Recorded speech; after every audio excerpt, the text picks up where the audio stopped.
Hello, welcome back to the Phantom Diary channel. I'm sure there are many of you listening to my stories to fall asleep. Before we start, write in the comments what country you're listening from. So, let's go. It was a cold winter evening when I moved into the old apartment.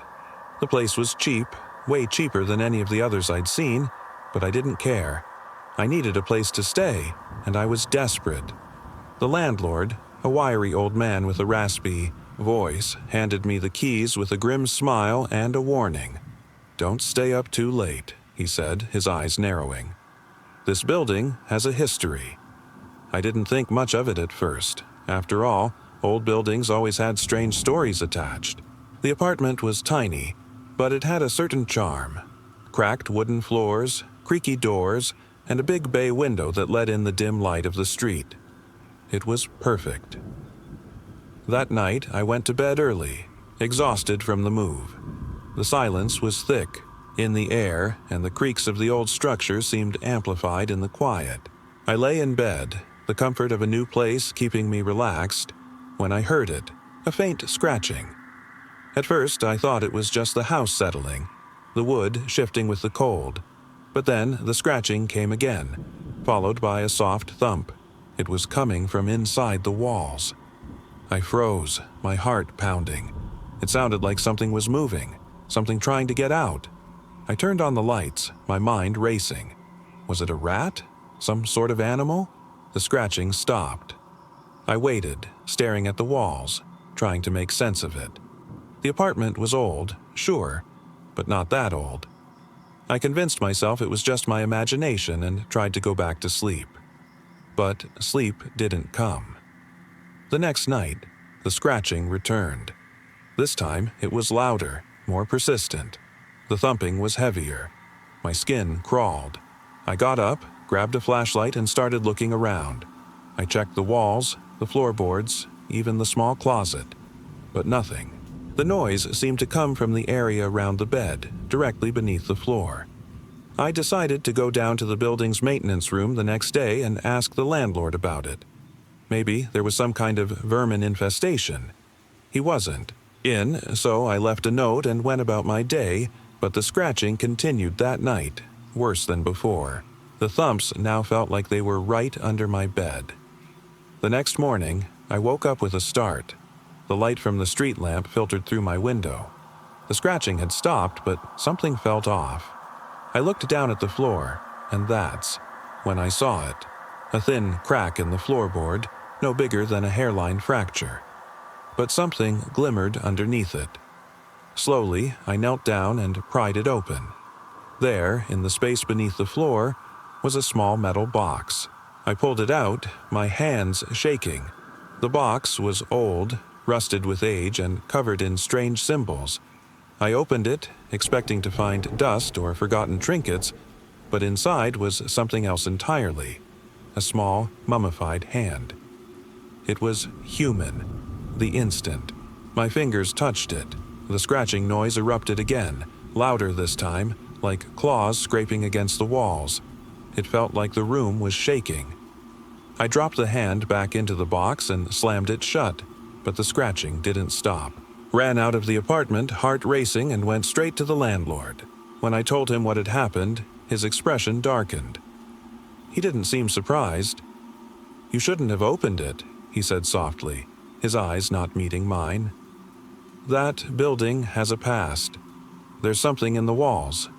It wasn't always just rats. "What do you mean? What was in the box?" I demanded. The landlord sighed, his voice lowering to a whisper.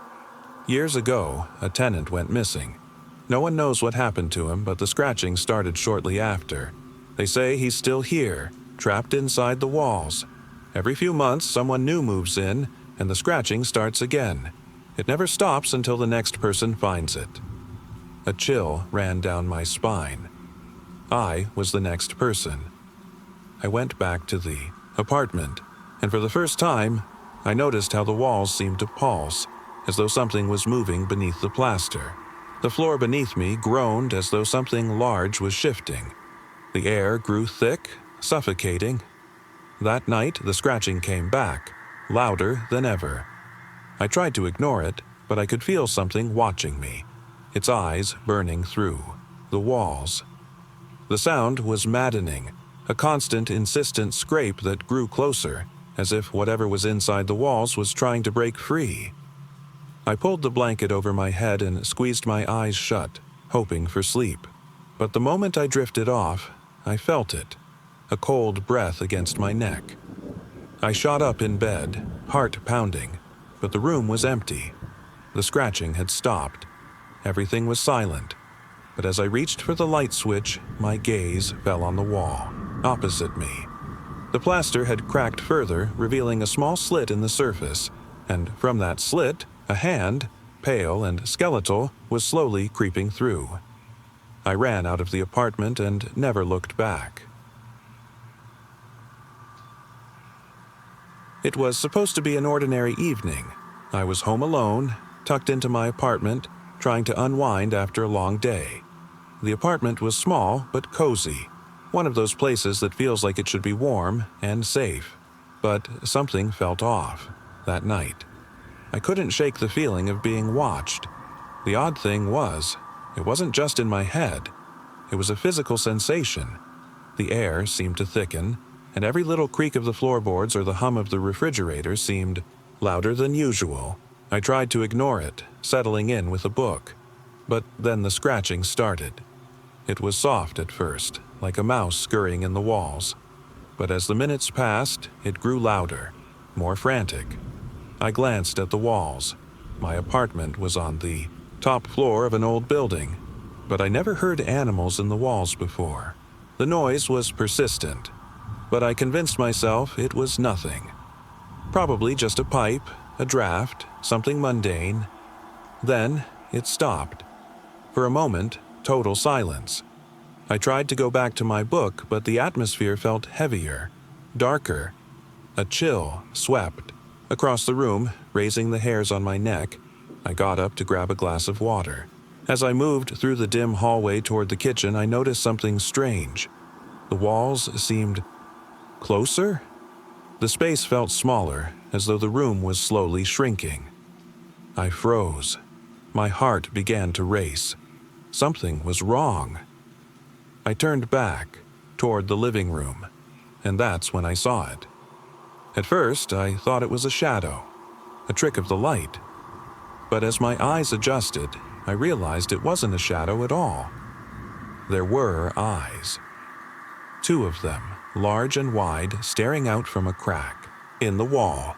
They were unblinking, still as stone, and they were watching me. I couldn't breathe. My feet felt glued to the floor, my pulse pounding in my ears. I tried to move, but my body wouldn't obey. The eyes were fixed on me, unrelenting. There was no sound, just an oppressive, suffocating quiet. The longer I stared, the more I felt the pull. Something dark and ancient was lurking behind the wall, something alive, and it wanted me. Then the eyes blinked. I screamed, stumbling backward, my hands scrambling for the nearest object, a lamp, a book, anything to defend myself. But nothing could stop it. The wall began to shift. The eyes grew wider, and suddenly something emerged from the crack. A hand, skeletal, long fingers grasping, pulling itself out from the wall like it was made of the very plaster. It crawled through the gap, its bony fingers scraping against the wall, dragging its form into the room. I didn't wait for it to fully materialize.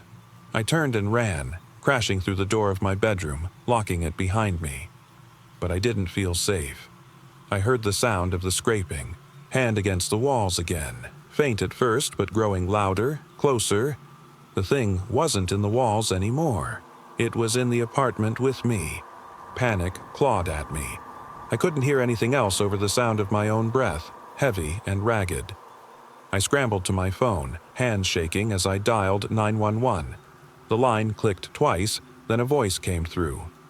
911, what's your emergency? Before I could answer, the phone slipped from my hands. The walls groaned and shook as if something enormous was trying to break free. I looked around, frantic. There was no escape.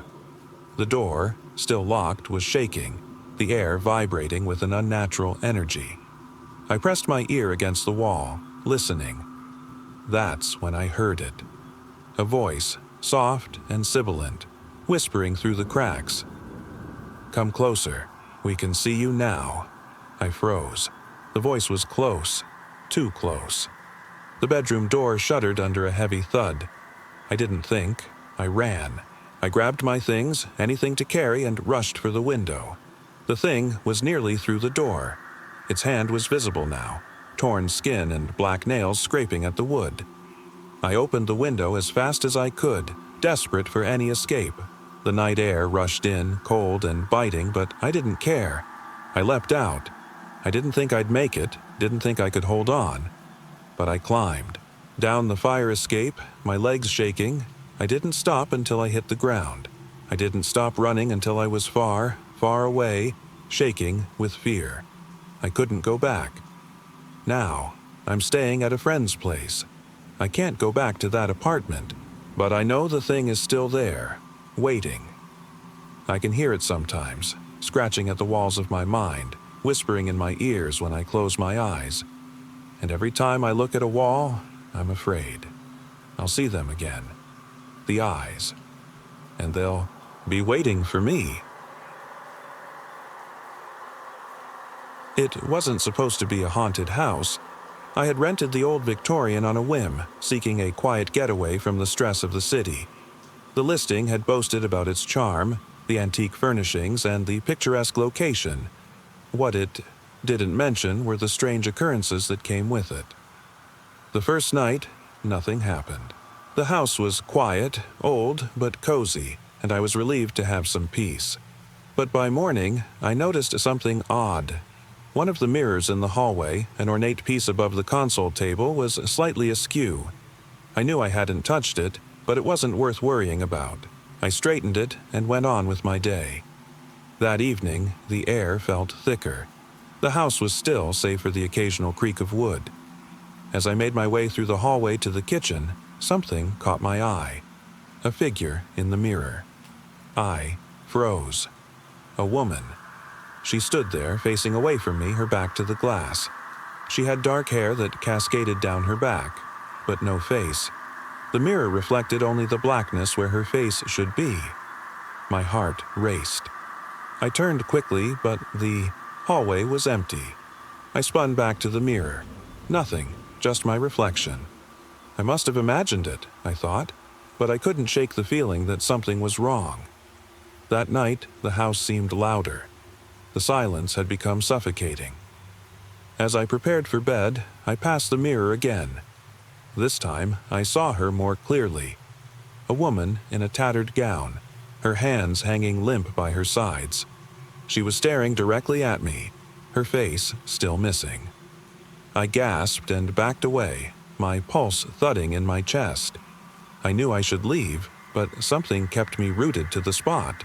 The woman's presence felt real, like she was there but not there, like she was waiting.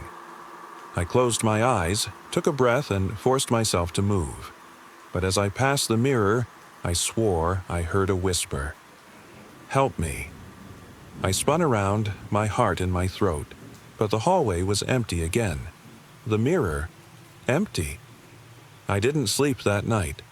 Every time I closed my eyes, I felt eyes on me. When I dared peek at the mirror once more, there was nothing, just my reflection staring back, wild-eyed and frantic. The next day, I called the number on the listing, asking for information about the house's history. The woman on the other end of the line hesitated. "I'm afraid we don't have much to share," she said, her voice tight. "But don't stay in the room with the mirror at night." I was about to ask more, but the line clicked dead. The strange warning gnawed at me. That night I stayed in the living room, avoiding the hallway. I thought if I didn't look at the mirror, nothing would happen. I was wrong. Around midnight I heard footsteps, soft, echoing against the wooden floors. Slowly I turned my head, my stomach dropping. The woman stood in the hallway again, her form indistinct, a dark void where her face should have been. She took a step forward, then another. I could hear the sound of fabric dragging against the floor, like the hem of her gown scraping along. The boards!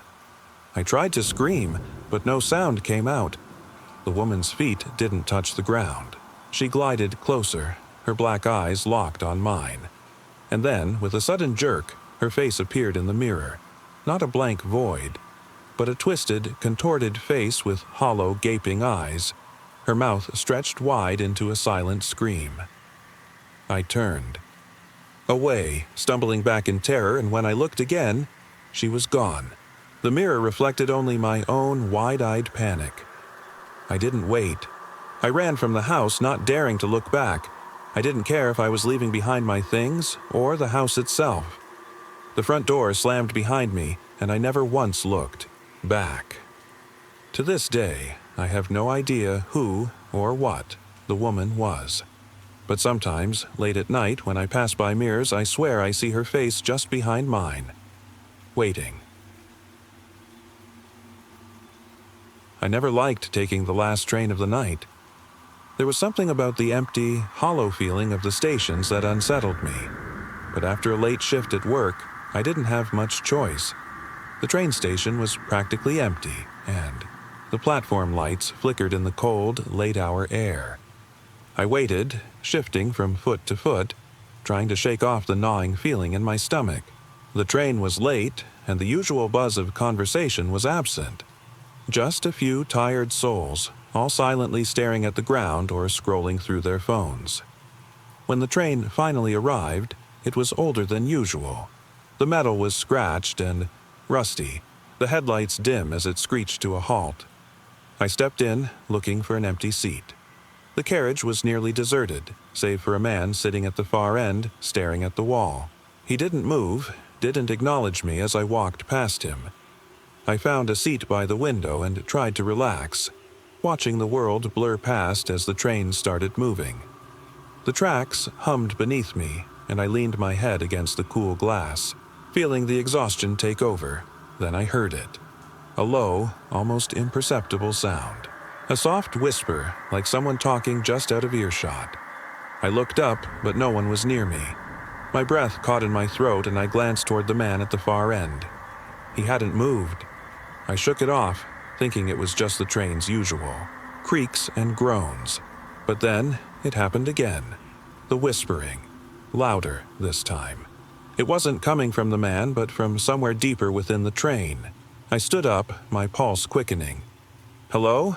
I called, my voice trembling slightly. No answer. The train car was cold now, the temperature dropping in a way that didn't feel natural.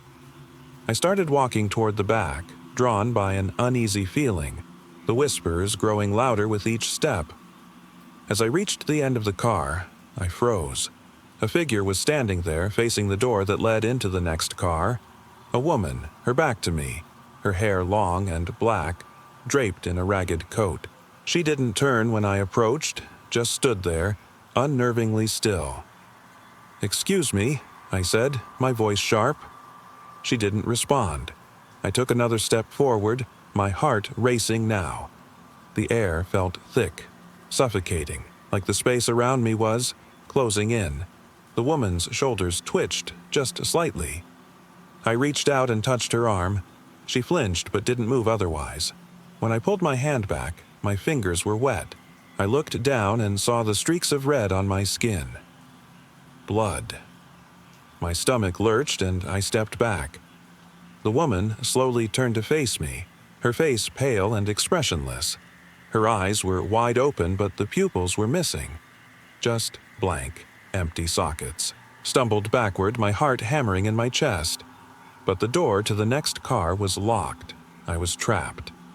The whispers came again, this time louder, more frantic.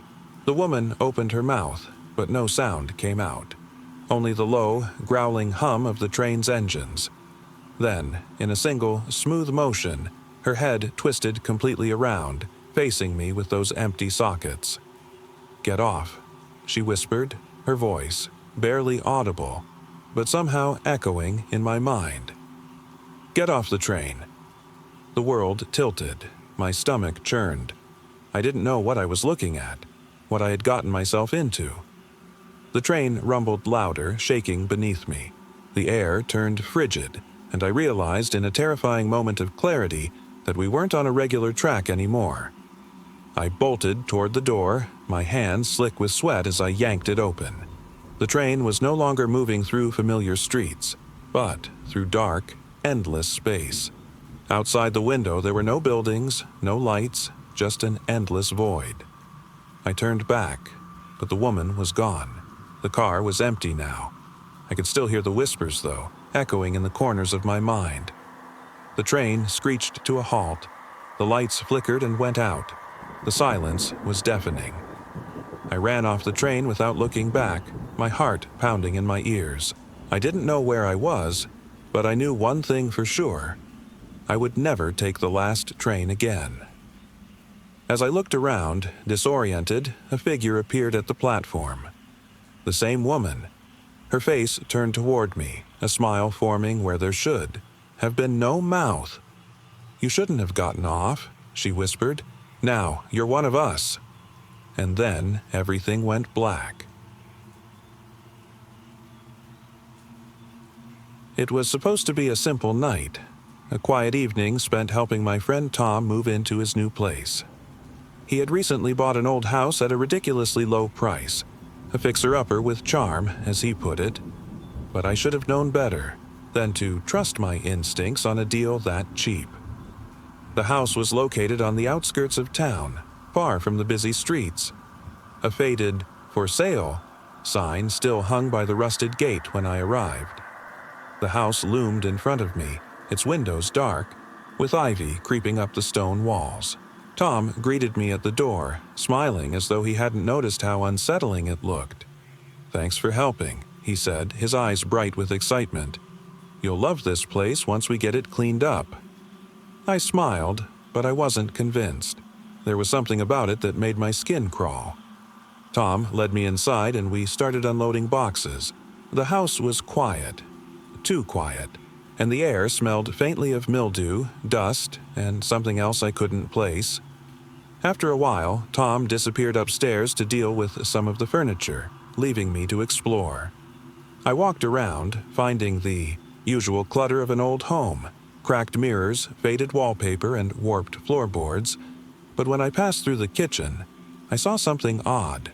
A small door at the far corner, barely noticeable unless you were looking for it. It led to a dark stairwell that seemed to disappear into the earth. Curiosity got the better of me. I stepped closer and pushed the door open. A blast of cold air rushed up from the stairs, sending chills down my spine. I could hear faint noises, like creaking wood, from below. Something wasn't right about that cellar. I called up to Tom, but he didn't answer. Shrugging it off, I began my descent. The staircase creaked under my feet, and the air grew colder with each step. The light from above barely reached the bottom. By the time I reached the cellar, I couldn't see anything. I pulled my phone out to use the flashlight, but the screen flickered before going black. I was plunged into darkness. That's when I heard it. A soft sound, like someone whispering my name. I froze. My heart raced. The whispers grew louder, but they didn't sound like Tom. The voice was low, almost guttural, coming from the farthest corner of the cellar. I backed away, trying to find my way back up the stairs, but the whispers grew more frantic, the air colder, and the shadows seemed to shift. I could feel something in the room with me, something watching. My breath quickened, and I knew I had to get out. Suddenly, the phone flickered back on, illuminating the space just enough for me to see a figure standing in the corner. I blinked. The figure wasn't Tom. It was a tall, thin man, his face pale and gaunt, his eyes wide open, fixed on me with an unsettling stare. He was dressed in a tattered suit, his skin almost translucent. I turned to run, but as I did, the cellar door slammed shut. I was trapped. The man didn't move, but his eyes followed me as I pounded on the door, yelling for Tom. The whispers turned into a guttural chant, repeating my name over and over, growing louder and louder. The walls of the cellar seemed to close in. Then, from the corner of my eye, I saw a small wooden box on the floor. It was old, covered in dust, with strange symbols carved into the surface. Without thinking, I grabbed it and opened it. Inside was a small, yellowed note and a key, rusted and old, like it belonged to a different time. In a panic, I shoved the note into my pocket and grabbed the key, fumbling for the lock on the cellar door. As my hand touched the handle, I felt a sharp cold run through my fingers, like an ice-cold hand gripping mine. I jerked back, gasping, and looked up to see the figure had moved closer, his skeletal fingers reaching toward me. I quickly unlocked the door, flinging it open just as his hand brushed against my arm. I didn't look back. I ran up the stairs, nearly tripping over my own feet, until I burst into the main floor and slammed the door behind me. I stood there, panting, eyes wide, with terror. Tom was standing in the hallway, looking confused. "Hey, what happened?" he asked. I glanced at the cellar door, now closed tightly as if nothing had happened. My heart was still racing, but I couldn't explain what I'd seen. I stopped. The note in my pocket had slipped out without me noticing. I reached down and pulled it out. The message was scrawled hastily in faded ink. "Don't leave the cellar unlocked." A chill ran down my spine. I turned back to Tom. He was smiling at me now, a smile that didn't quite reach his eyes. "Why didn't you come down?" "I was getting worried," he said, his voice oddly distant. I stared at him, my mouth dry, the words catching in my throat. Something wasn't right. I glanced over at the cellar door once more, and this time I could hear it. The whispering again. It was calling my name. It was a quiet night, the kind where everything seems still, like the world is holding its breath. I was alone in my apartment, a cozy space on the third floor of an old building. The windows were shut tight, and the only light came from the soft glow of my desk lamp. It was well past midnight when the knock came. Knock, knock, knock.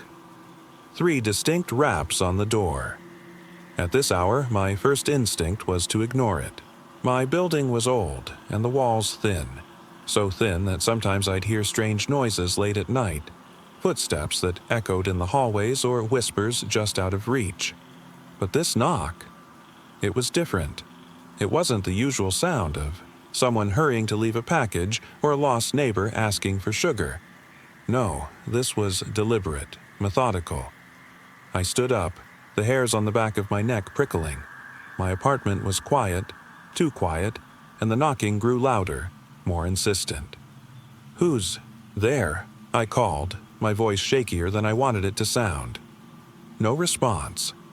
I tiptoed toward the door, my heart pounding in my chest. Through the peephole I saw nothing but the dim hallway light. No figure, no shadow, just empty space. I waited, but nothing happened. A minute passed, then 2. Maybe I was imagining things. But then the knock came again. Just as loud, just as urgent. Knock, knock, knock. I froze, my breath caught in my throat. Something wasn't right. I backed away from the door and grabbed my phone, ready to call the police. But before I could dial, my phone buzzed in my hand. A text from an unknown number. "I'm still here." The blood drained from my face. I glanced at the door again, and this time I heard it. The soft scuffling of feet outside, just on the other side. It was faint, but there. Slowly, I approached the door and whispered, "Who are you?" The reply came almost instantly. "I'm closer than you think." Panic clawed at my chest. I wanted to scream, but my voice caught in my throat. I turned to the window, but the blinds were down, and the apartment across the street was dark. No one was there. I decided to call the police. I dialed, my hands trembling. But as soon as the phone connected, the line went dead. The silence after the disconnect was almost deafening. I glanced back at the door, but there was no more knocking, no more sound. Then, a single, low whisper curled around me like smoke. "I'm inside." I spun around, heart racing. The apartment was still, almost too still. But the whisper had been so clear, so real. It felt like it came from inside my own head. I turned back to the door, thinking of all the ways I could defend myself. The door handle jiggled. It turned slowly, too slowly. My heart stopped. The door creaked open just a crack. My breath hitched, and I wanted to run, but my legs refused to move. And then, through the small gap, I saw it. A hand, white as paper, fingers long and slender, with skin stretched so tight it looked almost translucent. The hand was holding a red lantern, casting eerie shadows across the doorframe. It was like something out of a nightmare. "I'm inside," the voice said again, clearer this time, coming from the other side of the door. But it wasn't just a voice. It was a presence, something in the room with me. The door groaned as it opened wider. I couldn't move. I couldn't breathe. The figure stepped into view, its form tall and thin. A face, pale, hollow, eyes black as coal, loomed in the doorway, its lips barely parted, but I heard it clear as day. "You let me in." I tried to scream, but no sound escaped. The lantern's glow flickered, casting the room in a sickly red light, and then everything went black. When I woke up, the apartment was still. Too still. The door was shut, and the knocking was gone. There was no one there. I looked around, still feeling the weight of the presence that had filled the room. But when I checked my phone, the text was still there. "I'm still here," and the number was still unknown. A new text came in moments later. "I'll see you at midnight." The terror I felt was like a weight on my chest as I looked at the time. It was almost midnight again. The knock came shortly after. I had been searching for a new place to rent for weeks, my old apartment too small, too noisy, and too far from work. When I found the listing, it seemed perfect. An old house on the outskirts of the city, secluded yet close enough to everything.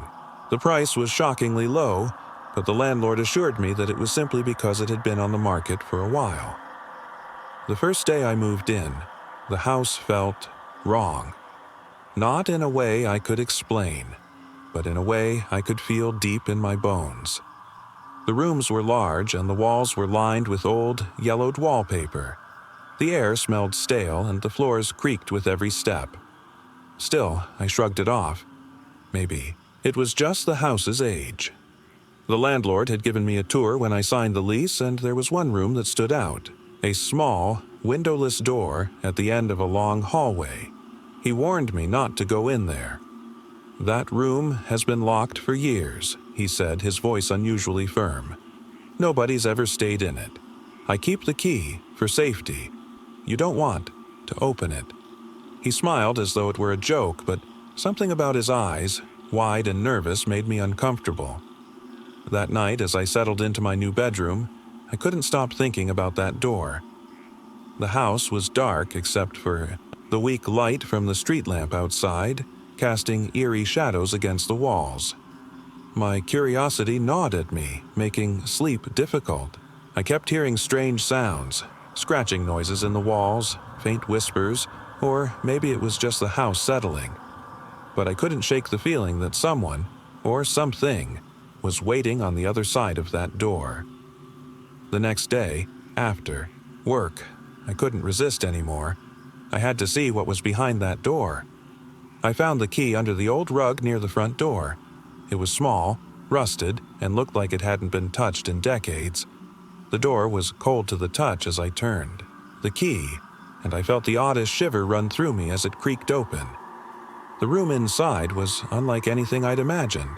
It was tiny, smaller than a closet, but the air was thick with an oppressive heaviness. The walls were covered in strange symbols that looked as if they had been scratched into the wood. There was no furniture, just a bare floor covered in dust. But what truly caught my eye was the mirror hanging on the wall, its surface cracked and stained. I stepped inside, my heartbeat quickening. As I examined the mirror, my reflection seemed off, distorted, blurry, and then it shifted. For a split second, I thought I saw someone standing behind me in the reflection. A figure, tall, thin, but when I whipped around, there was no one there. I blinked, and the figure was gone, but the chill remained. That's when I noticed the door had closed behind me. I reached for the handle to open it, but it wouldn't budge.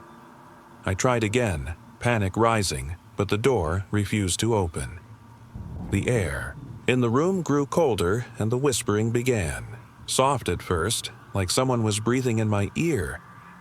I spun around, heart racing, and saw the reflection in the mirror shift again. The figure was closer now, standing behind me. But it wasn't my reflection anymore. Its eyes were hollow, its mouth twisted into a grotesque grin. I backed away, my breathing quick and shallow, but the door still wouldn't open. The whispers grew louder, now accompanied by a low, guttural growl. I pounded on the door, my fists desperate against the wood.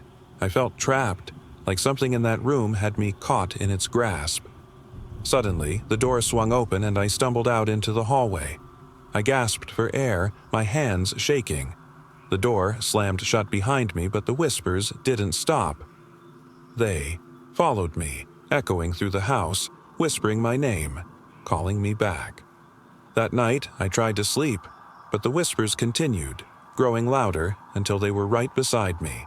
I knew the figure in the mirror hadn't gone away. It was still there, watching, waiting. I tried to leave the house the next morning, but when I reached the front door, it wouldn't open. The lock was jammed. I ran to the back door, but it, too, was sealed shut. The house wouldn't let me leave. Then I realized the whispers weren't just in the air. They were in the walls, and they were getting closer. I turned back to the room, but this time, the door wasn't locked. It was wide open as though waiting for me. And as I stepped inside, I saw the reflection in the mirror again. This time, the figure wasn't behind me. It was inside the mirror, staring at me with its hollow eyes, its smile widening. And then I understood. It wasn't the house that trapped me. It was the mirror, the room. And once you're in it, you can never leave. The door slammed shut behind me, and I felt a cold hand grip my shoulder. I screamed, but no one would hear me. It was an old, abandoned factory on the edge of town. Not a place many people dared go. My friends and I had always been curious, but no one in town had been inside for years. The factory stood at the outskirts, shrouded in overgrown weeds and tangled metal. The windows were cracked and the once bold graffiti now faded and peeling. It wasn't the kind of place you would stumble upon by accident. It felt hidden, as though the town itself had forgotten it existed. We didn't plan on staying long, just a quick look inside to satisfy our curiosity.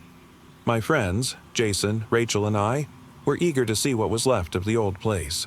It wasn't the typical abandoned factory either. Something about the building felt off, like it had never been entirely empty. The front door creaked as we pushed it open. Dust drifted in the air and the faint smell of metal and decay hit us immediately.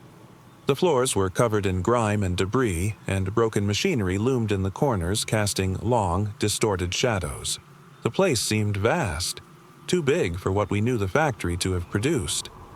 "This place feels different from the stories," Rachel said, her voice low. "I thought it was just an old factory, but I don't know." "I know what you mean," I replied, stepping further in. The air felt thick, heavy, almost as if it had weight. Jason nodded, staying silent as we explored deeper. That's when we heard it. The faintest sound, like whispers carried by the wind. We paused, glancing at each other, unsure if we had heard anything at all. The factory was silent again. "Must be the wind," Jason said, breaking the silence, but I could see the unease in his eyes. We pressed on, following the faint trail of flickering light from broken windows. The further we went, the quieter the building seemed. It was as if the walls themselves absorbed sound, and the darkness pressed in around us. Time felt warped in that space. Minutes turned into hours without us noticing. Suddenly, we heard it again, only this time, louder. A low whisper, distant at first, but growing clearer. I tried to dismiss it, but the sound seemed to come from everywhere. My heart started to race. Jason froze in place, his expression tense. "It's not the wind," Rachel whispered. "Where's it coming from?" The whispers grew more distinct, forming words, though they were unintelligible at first. But then they began to sound like voices, multiple indistinct murmurs blending together. The more we listened, the clearer they became. "Help. Help us. Leave. Don't stay." The voices weren't speaking in any language we could recognize. They were haunting, distorted, as though they were trying to tell us something.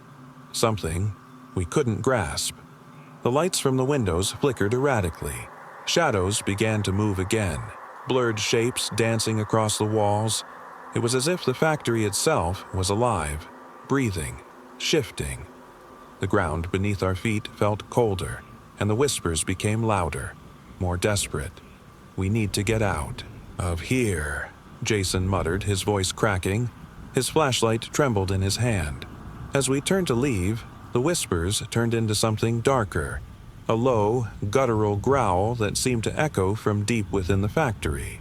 The shadows in the corners seemed to stretch, twisting and contorting into forms that we couldn't quite see. The air grew colder still, and the growl deepened into a roar. Suddenly, we heard footsteps, slow, deliberate, echoing behind us. We spun around, but there was nothing there, just more shadows, shifting, always just out of sight. "Run!" Rachel screamed, and we didn't hesitate. We bolted toward the door, our footsteps pounding against the creaking floor. The whispers followed us, louder than ever. They seemed to be all around, surrounding us, closing in. We didn't look back. The door swung open, letting in the harsh light of the outside world. We stumbled into the darkness of the factory grounds, our breaths ragged. The voices faded behind us, but the echoes of them lingered. The factory stood silent once more. Empty. Forgotten. But we knew something had followed us. Something that was never supposed to be found. We never went back. And we never will. We didn't know what we were walking into. The old apartment building stood in the heart of the city, a forgotten relic of a bygone era. The landlord had been eager to rent it out despite the whispers of its dark history. After months of searching for a place, we were desperate. It seemed like the perfect fit. The apartment itself was cramped, walls cracked with age, and a lingering musty smell that no amount of cleaning could eradicate. We didn't mind at first. Desperation had a way of dulling the senses.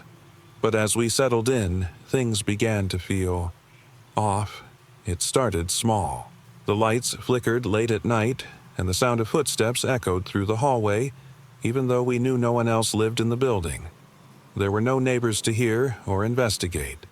Still, we chalked it up to old wiring or perhaps creaky floors settling over time. That's what we told ourselves. Then, the dreams began. Every night, the same dream. A dark figure standing at the edge of my bed, watching silently. Its presence filled the room, a heavy weight pressing down on my chest until I couldn't breathe. Every night, I woke up gasping, only to find the figure was gone, but the oppressive sensation lingered. One evening, Emma said something that froze me to the bone. "Did you hear that?" she whispered. We were sitting in the living room, the window partially open to let in the cool breeze. But beyond the glass there was a faint hum, Low, distorted, almost mechanical. It grew louder, closer, until the sound was overwhelming. It wasn't coming from outside, it seemed to be emanating from the walls themselves. "No," I said, shaking my head. "I didn't hear anything." Emma's eyes widened as she stared at me, her voice trembling. "It's getting louder. Listen." The hum became unbearable, like a malfunctioning machine deep within the building, something dark and twisted that shouldn't exist. We covered our ears, trying to block it out, but it felt like the sound was inside our very skulls, vibrating through our bones. Then came the whispers. Quiet at first, so soft that they seemed to drift in the corners of our minds. But soon, they morphed into full sentences, and they were speaking directly to us. "Get out." The voice wasn't just in our heads, it was in the room. I felt its breath on my neck, cold and sharp. It was close, too close. "Run," the voice said again, deeper this time, colder, more commanding. We tried to leave, but the door wouldn't open. The locks jammed, as if something unseen had seized control. The windows, once our only escape route, were shattered, fragments of glass scattered across the floor. There was no way out. The whispers grew louder, overlapping now, filling the space until we couldn't think straight. They whispered of forgotten deeds, of souls trapped, unable to rest. The dark figure from my dreams materialized in the room, standing in front of us, its eyes empty, voids of darkness that devoured all light. "We're not alone," Emma whispered, her voice quivering. The figure stepped closer, and we could feel its chilling presence. The air grew colder, too cold. Every breath we took was like inhaling ice. My hands trembled uncontrollably as I stared into its lifeless eyes. "We don't belong here," Ryan said, his voice strained. The entity tilted its head, an unnatural movement before it spoke again, its voice weaving between us like a dark web. Escape is futile. Desperation surged through us.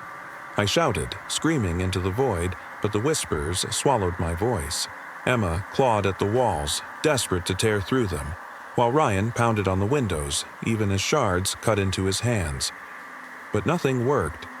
The presence only grew stronger. Suddenly, as if waking from a nightmare, the hum stopped. The whispers ceased. The dark figure blinked once, its eyes flickering as if coming to consciousness. The entire apartment fell silent. We didn't waste a second.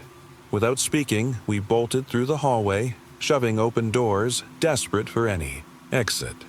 And there it was, a small back staircase hidden in the shadows. We fled down it, falling over each other in our haste, ignoring the burning in our legs.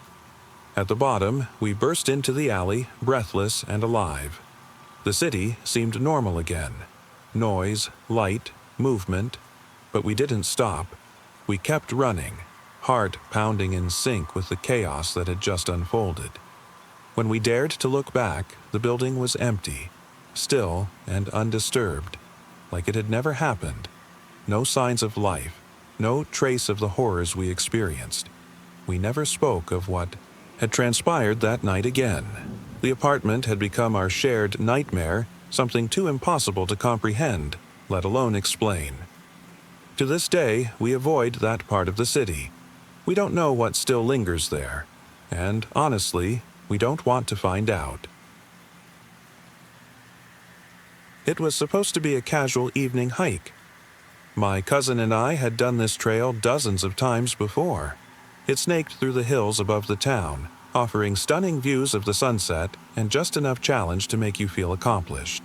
That evening, we set out later than usual, hoping to catch the stars once the sun dipped below the horizon. We didn't think twice when we passed the old sign at the trailhead. It was rusted and illegible, but we knew the path by heart. The air was cool and still, and the only sounds were our boots crunching on the dirt and the distant chirping of crickets. As the sun set, the trees cast long shadows over the trail, making everything feel a little smaller, a little closer. About halfway up the hill, We stopped to catch our breath and take in the view. The sun was a fiery orange, sinking slowly into the horizon. But as the last rays of light faded, we noticed something strange. There was no moon, not even a sliver. The sky was darker than we had ever seen it, like a heavy curtain had been pulled across the stars. The first uneasy feeling crept in then, but neither of us said anything. We turned on our flashlights and kept walking. That's when we heard it, a soft rustling sound coming from the bushes ahead. It wasn't loud, but it was enough to make us stop. We scanned the area with our flashlights. The beam landed on nothing but branches and leaves. My cousin shrugged it off, muttering something about deer, but I couldn't shake the feeling that something was wrong. The rustling continued, faint and deliberate, always staying just ahead of us on the trail. We kept walking, faster now, the rhythm of our footsteps breaking the silence. The trail felt different somehow, narrower. The trees seemed taller, their twisted branches reaching toward the sky like bony fingers. I tried to tell myself it was just the darkness playing tricks on me, but the feeling of being watched was impossible to ignore. The rustling stopped. We froze, listening. The night had gone completely silent. Not even the crickets were chirping anymore. My flashlight flickered and my stomach dropped. I smacked it against my palm and the light steadied, but that moment of darkness was enough to make my heart race. Then we heard it, a voice, low and breathy, coming from the trees. Help. It was faint, almost like a whisper carried on the wind. My cousin and I looked at each other, eyes wide. The voice came again, louder this time. It sounded close, too close. Help me.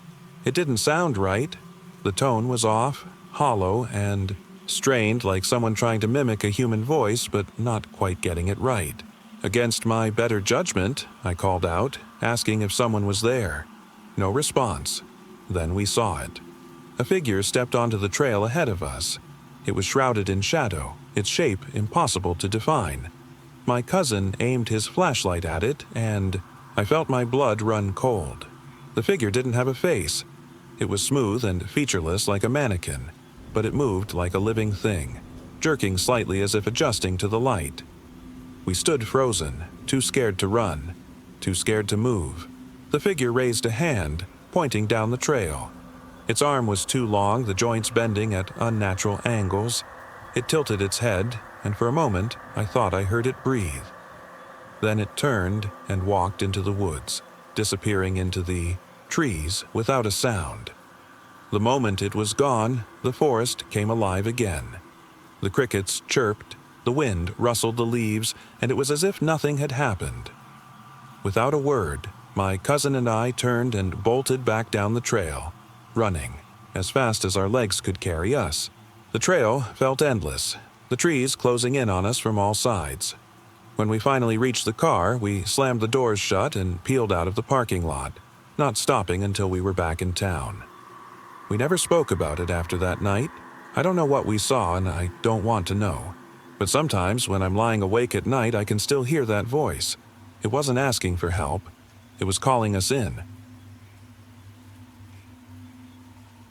It was late August when my friends and I decided to take a spontaneous trip to the old lake house. No one had used it in years, but the idea of a weekend by the water sounded perfect. The house sat far from any main roads, surrounded by thick woods on all sides. It felt like stepping into another world. The first day was peaceful, swimming in the lake, lounging by the dock, and grilling dinner as the sun set. It was everything we'd hoped for, a welcome break from the chaos of everyday life. But as night fell, something felt off. The house had a strange, musty smell, like it hadn't been properly aired out for years. We lit some candles and spread out, determined to make the most of the time we had. But the quiet grew oppressive. There wasn't a single sound other than the gentle lapping of the water. At around midnight, I decided to check the back porch. I felt restless, like something wasn't right. I stepped outside, the wooden planks creaking beneath my feet. The Only thing I could hear was the faint rustling of leaves in the trees. Then I noticed something strange. There was a figure standing by the water, perfectly still. I squinted, trying to make out what it was, but there was nothing. No face, no movement, just a shadow blending with the darkness. I turned back, telling myself it was probably just my imagination. But as I stepped inside, I couldn't shake the feeling of being watched. I told my friends about the figure the next morning, but they brushed it off as tired eyes or the shadows playing tricks on me. The second night, we stayed up late by the fire, sharing stories and laughing. But around 2 a.m., I woke up, once again feeling uneasy. The air felt heavier, the silence more oppressive. I lay there staring at the ceiling until I heard it, the faint sound of footsteps, slow and deliberate coming from the porch. I held my breath, frozen in place. The steps came closer, then stopped. I could hear someone, or something, standing just outside the door. My heart pounded and I waited, counting the seconds that felt like hours. Finally, I couldn't take it anymore. I crept to the window and peeked outside. There was nothing. No sign of anyone or anything. The porch was empty. I didn't sleep the rest of the night, the sound of those footsteps lingering in my mind. The next morning, I decided to walk down to the lake, hoping some fresh air would clear my head. The others stayed behind, still groggy from the night before. As I walked, I couldn't shake the feeling that I was being followed. I kept turning, around, expecting to see someone or something, but there was nothing. The woods felt darker, quieter than before. When I reached the edge of the water, I decided to take a seat. The sun was rising, casting long shadows across the water. It was peaceful again until I looked down. There, on the sandy shore, were footprints, but they weren't mine. They were bare, but far too large. They led into the water, vanishing beneath the surface. I backed away, my pulse racing. I didn't know how, but something had followed me. My legs trembled as I made my way back to the house, trying to ignore the sinking feeling in my stomach. When I got there, my friends were still asleep. I didn't tell them what I saw. I couldn't explain it. But even now, every time I hear the rustling of leaves or the creak of wood, I wonder if something is still waiting for me by that lake. My cousin and I used to explore the fields behind our grandparents' old farmhouse every summer. The place was vast, with acres of corn and wheat, a rickety barn that seemed like it might collapse any day, and a patch of woods that everyone in the family avoided. Grandpa always said it wasn't safe. Snakes, sinkholes, or some vague story about trespassers, we never believed him. This summer, curiosity got the better of us. On a lazy afternoon, after Grandma fell asleep on the porch, we grabbed flashlights and decided to explore the woods. It wasn't a planned adventure, just a spur-of-the-moment thing. The air was cooler under the canopy of trees, the thick smell of moss and earth surrounding us. The deeper we went, the more the sounds of the farm disappeared. No wind rustling, the corn, no birds. It felt like stepping into another world. My cousin, always braver than me, joked about finding hidden treasure or an old cabin full of relics. We didn't find treasure. What we found was something else. About half a mile into the woods, we stumbled upon a clearing. In the center stood a strange structure, a stone well covered with moss and half crumbling, like it had been there for centuries. But what was odd wasn't the well itself. It was the carvings on the stones around it. Strange symbols and spirals, etched deep into the surface, uneven like they'd been scratched in with trembling hands. My cousin leaned over the edge of the well, shining his flashlight down. I expected to see water or maybe just darkness. Instead, there was a dull shimmer, like something metallic reflecting light far below. He whispered something, but I wasn't paying attention. My eyes were fixed on one of the symbols on the well's rim, a crude, jagged spiral. It felt alive, almost pulsing under the flashlight beam. Then we heard it. A voice.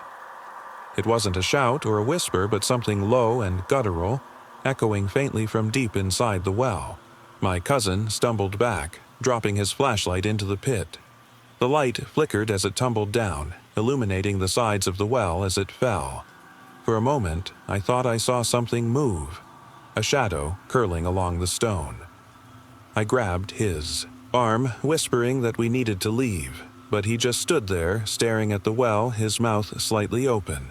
When I shook him, he finally snapped out of it, muttering, "Did you hear it? It said my name." I didn't want to argue, I just wanted to get out of there.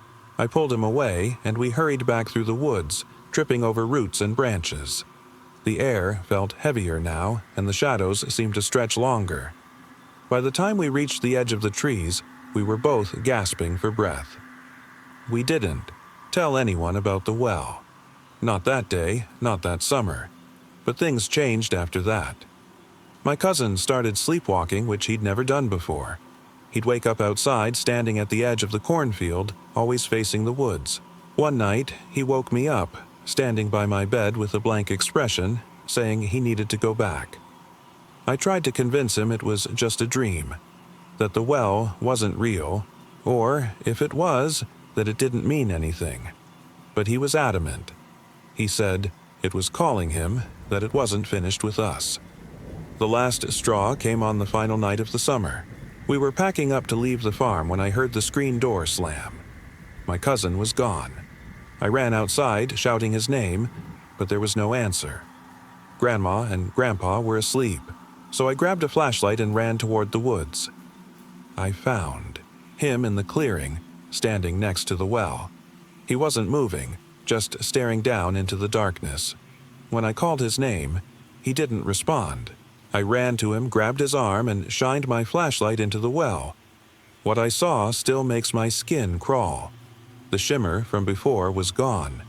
Instead, there was something climbing up the walls, something with too many limbs, its skin slick and glistening like oil. Its face wasn't a face at all, just a mass of sharp, twisting shapes. I screamed, pulling my cousin away. As we stumbled back, the well went silent again, and the clearing felt empty, lifeless. He finally looked at me, his face pale, and said, "It knows us now." We never spoke about it after that night. The woods were off limits for the rest of the summer, and the next year the farm was sold. But every so often, when I close my eyes, I see that thing climbing toward us, and I hear its voice, low, guttural, and unmistakably calling my name. The summer evening was warm, the kind of heat that lingers even as the sun dips below the horizon. We decided to go on a hike that day, something none of us had done in a while. There were 5 of us, old friends, eager to reconnect and enjoy the fresh air. The trail led us deep into the woods, far from any signs of civilization. The trees loomed overhead, their thick canopies blocking most of the sunlight, leaving the forest in a perpetual shade. It was peaceful, almost too quiet. The only sound was the crunch of leaves beneath our boots and the occasional rustling of branches. We hadn't seen another person since we parked the car hours ago. The isolation felt serene, almost perfect. But something felt off. It wasn't, until we were several miles into the hike that I noticed it. The trees started feeling closer together, the trail growing narrower. It wasn't just the forest pressing in. The atmosphere felt heavier, like something was watching us from the shadows. I brushed it off at first. Maybe the isolation was starting to get to me. But then, one by one, the others began to notice it too. The silence wasn't just peaceful anymore, it was oppressive. My friend Sarah stopped suddenly, turning to the rest of us with wide eyes. "Do you feel that?" she asked, her voice trembling. We all nodded, uneasy now. The air felt colder, the trees rustling more erratically. It was as if the forest had taken on a life of its own. My other friend, Jack, pulled out his phone, checking for signal, but there was nothing. not even a faint bar. "Let's keep going," I suggested, trying to stay calm, but deep down, I knew we shouldn't have. As we pressed forward, the forest seemed to tighten its grip. The trail became harder to follow, winding deeper into the unknown. The trees grew taller, their branches reaching out like clawed fingers. I couldn't shake the feeling that something was watching us, something that didn't belong in the woods. It was when we came to a clearing that things took a darker turn. The trees around us seemed to hum with an unnatural energy, their shadows shifting in ways that defied the laws of light. In the center of the clearing was an old, weathered wooden bench, completely out of place. The air felt even colder now, and I could see my breath in front of me, though it wasn't that cold. "Let's sit for a minute," someone suggested, and we all hesitated but agreed. The bench creaked as we sat down, its splinters digging into my legs. It felt ancient, like it had been there long before any of us. That's when I saw it. At first, I thought it was a trick of the light, something out of the corner of my eye. But when I turned, I saw it more clearly. A figure stood at the edge of the clearing, cloaked in shadows. I couldn't make out any features, only the impression of something tall and gaunt. "Who's there?" Jack called out, his voice cracking. But there was no response. The figure didn't move. It simply stood there, watching. "Guys, we need to go," Sarah said, panic creeping into her voice. The rest of us didn't argue. We grabbed our things and started walking quickly, keeping our eyes fixed ahead, but the feeling of being followed didn't leave. The figure was still there, always just out of reach. Every time we looked back, it seemed closer, as though it was always trailing us. We didn't stop again, even as night began to fall. The forest grew darker, but the figure stayed with us, a constant, silent presence. Eventually, we stumbled out of the woods, back to the car. We didn't speak much on the drive home, each of us lost in our thoughts. It wasn't until the next day that I looked back at the photos I took on the hike. One picture caught my attention: the clearing, the old bench, and in the background, faint and distorted, was that figure. Its eyes were the only thing visible, hollow and empty, staring back at me. It was supposed to be just an ordinary evening trip, something to break the monotony of everyday life.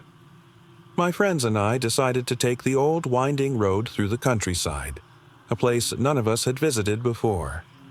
The idea was simple: leave behind the city's noise and escape into the quiet, untouched beauty of nature.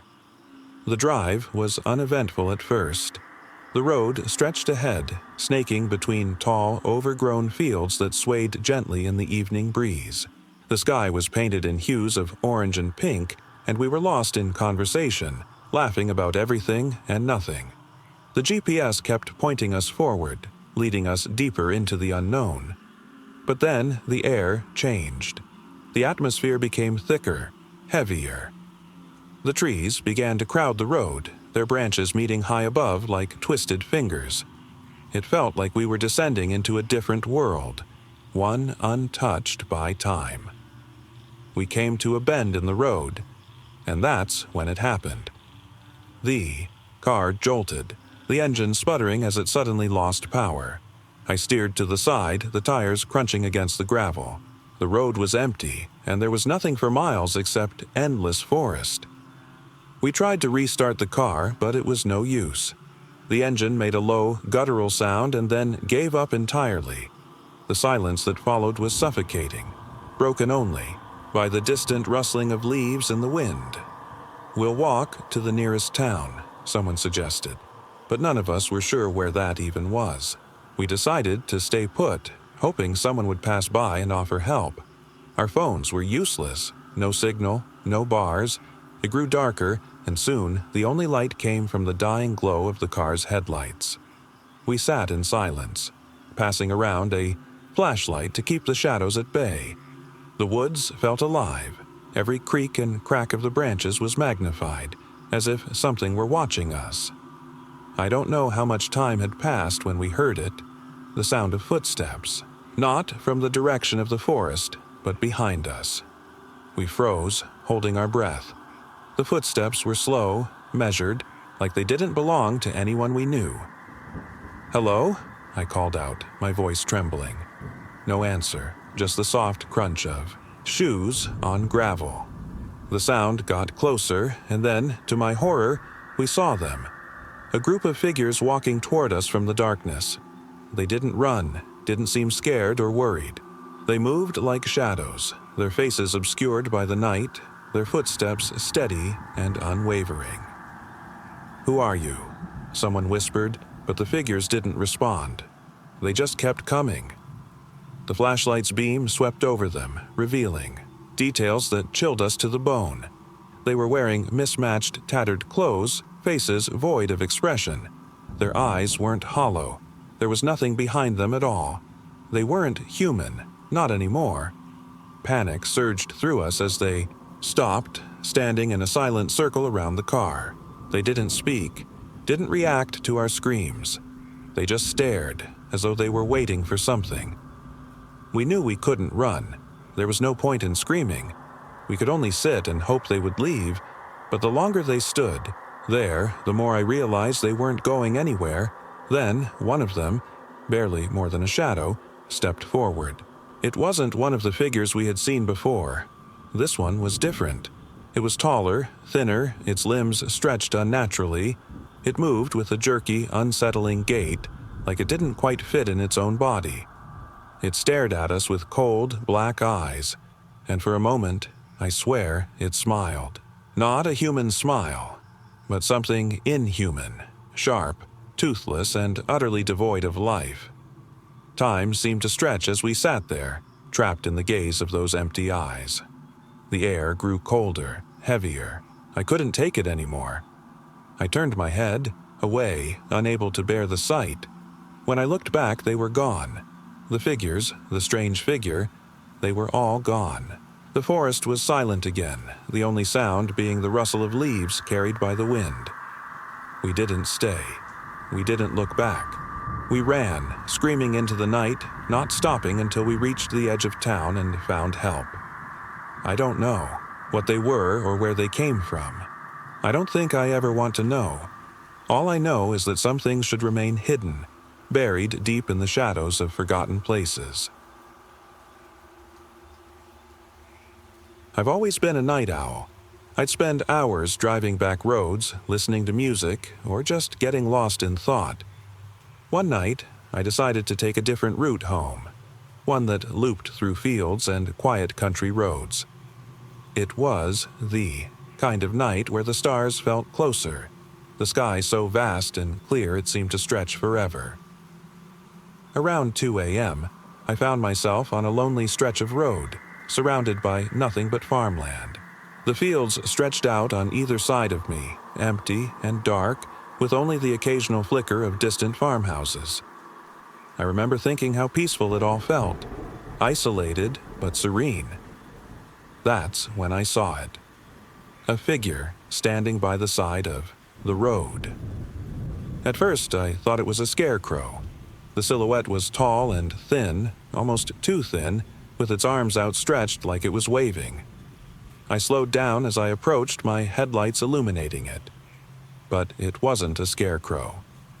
It had a face, long, gaunt, and pale, like something that had been buried for years. Its hollow eyes didn't blink, didn't seem to recognize me. It stood there, motionless, as if waiting for something. I was frozen, unable to move. The figure didn't shift, didn't run. It just stood there, watching me.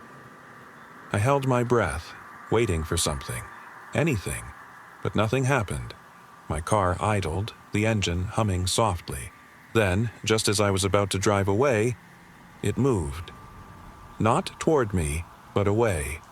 It turned slowly and walked into the fields, disappearing into the darkness. I sat there, gripping the steering wheel, my mind racing. What had I seen? A hallucination? A prank?